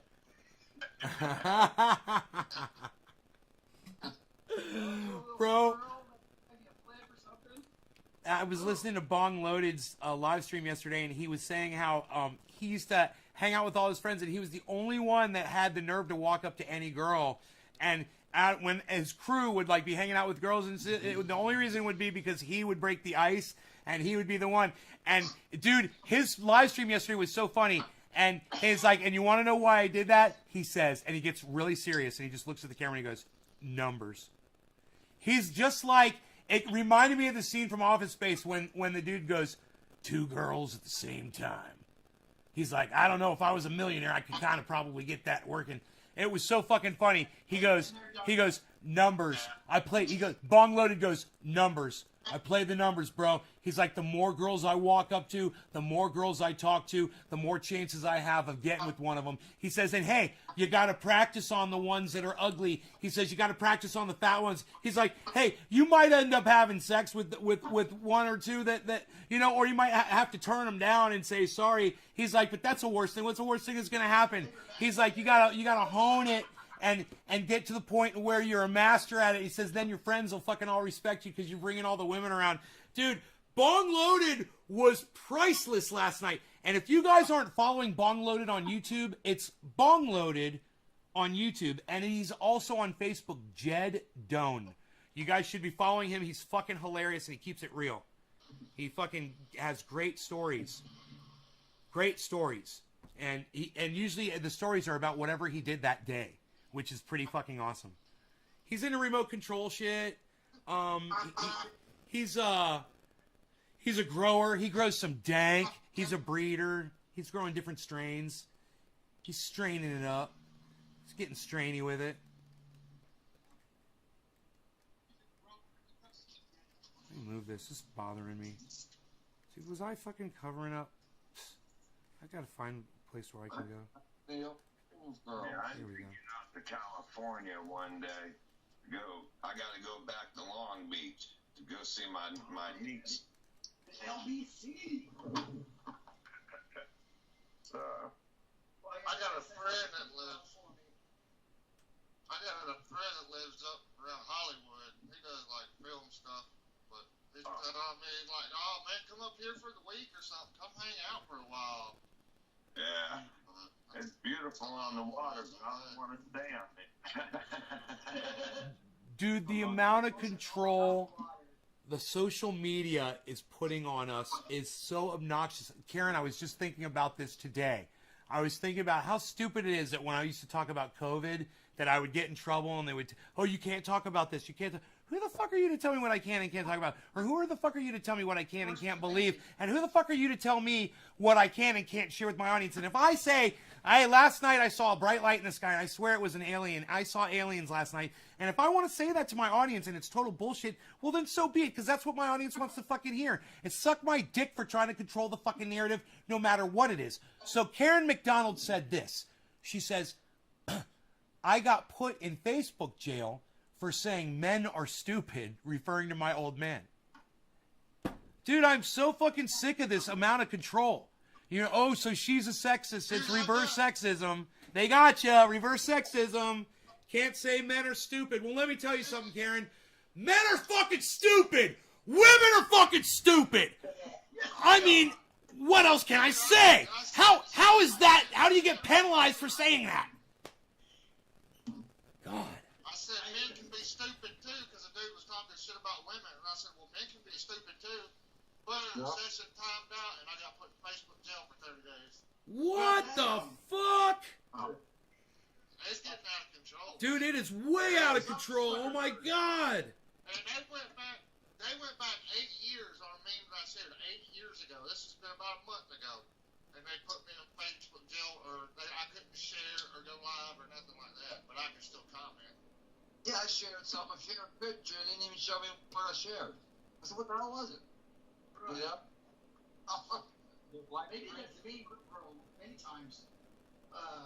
They would, my page would be locked up. Like they would lock it, and they'd say, oh, it violates the community guidelines, but they'd never tell me what it was. Because I never shared anything inappropriate or anything. I wouldn't do that.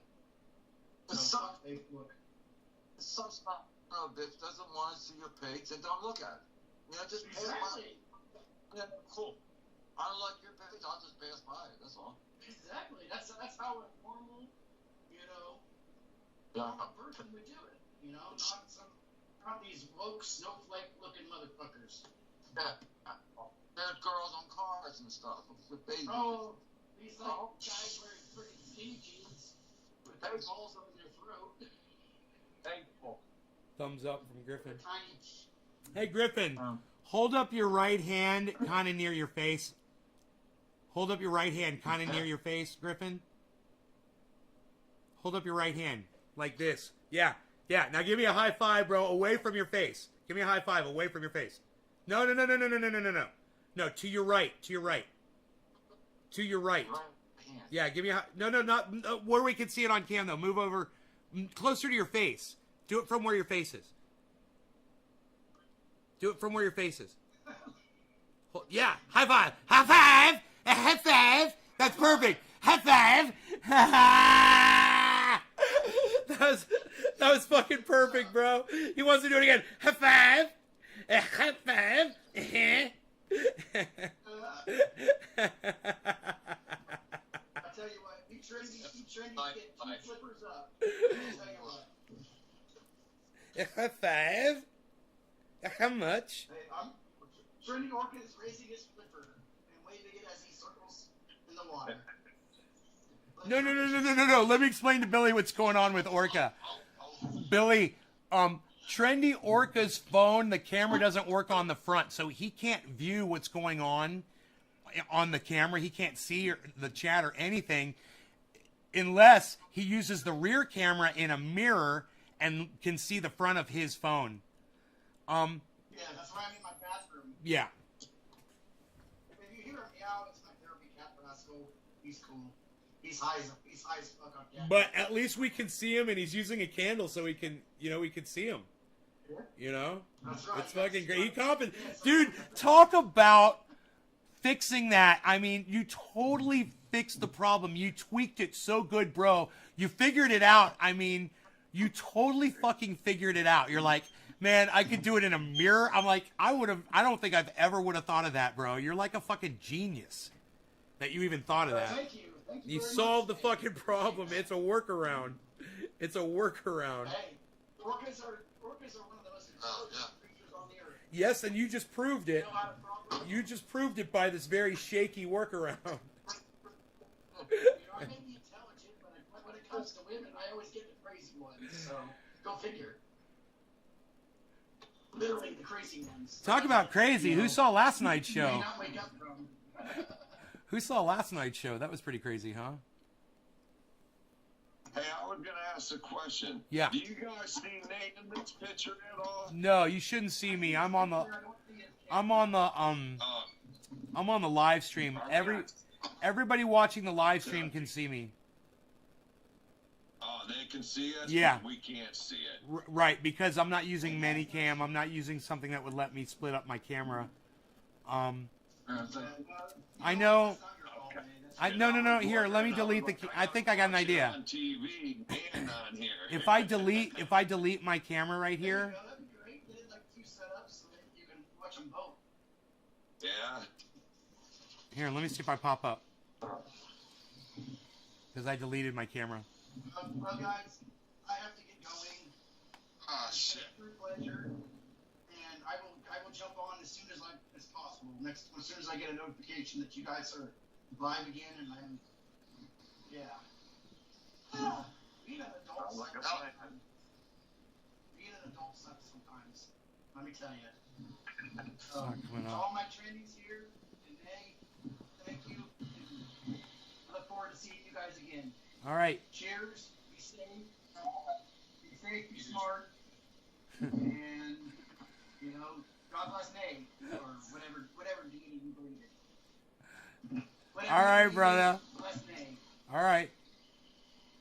All right, peace. Later. That's very nice. I like this chat room shit. Well, yeah, I'll leave the chat after I end the live stream. I'll leave the chat open, and if anybody from the chat wants to come in, from the live stream wants to come in the chat, there's a link to it right there, and I'll leave that open. All right, I'll go ahead and I'll end the live stream. But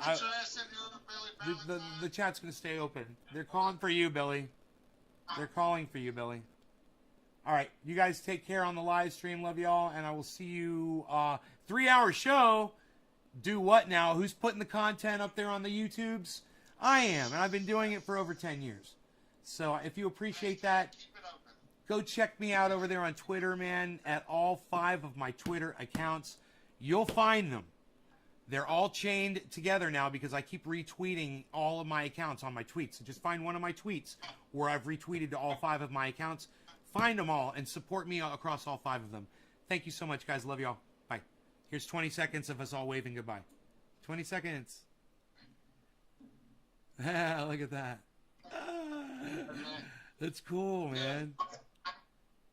It was cool. All right, that's awesome.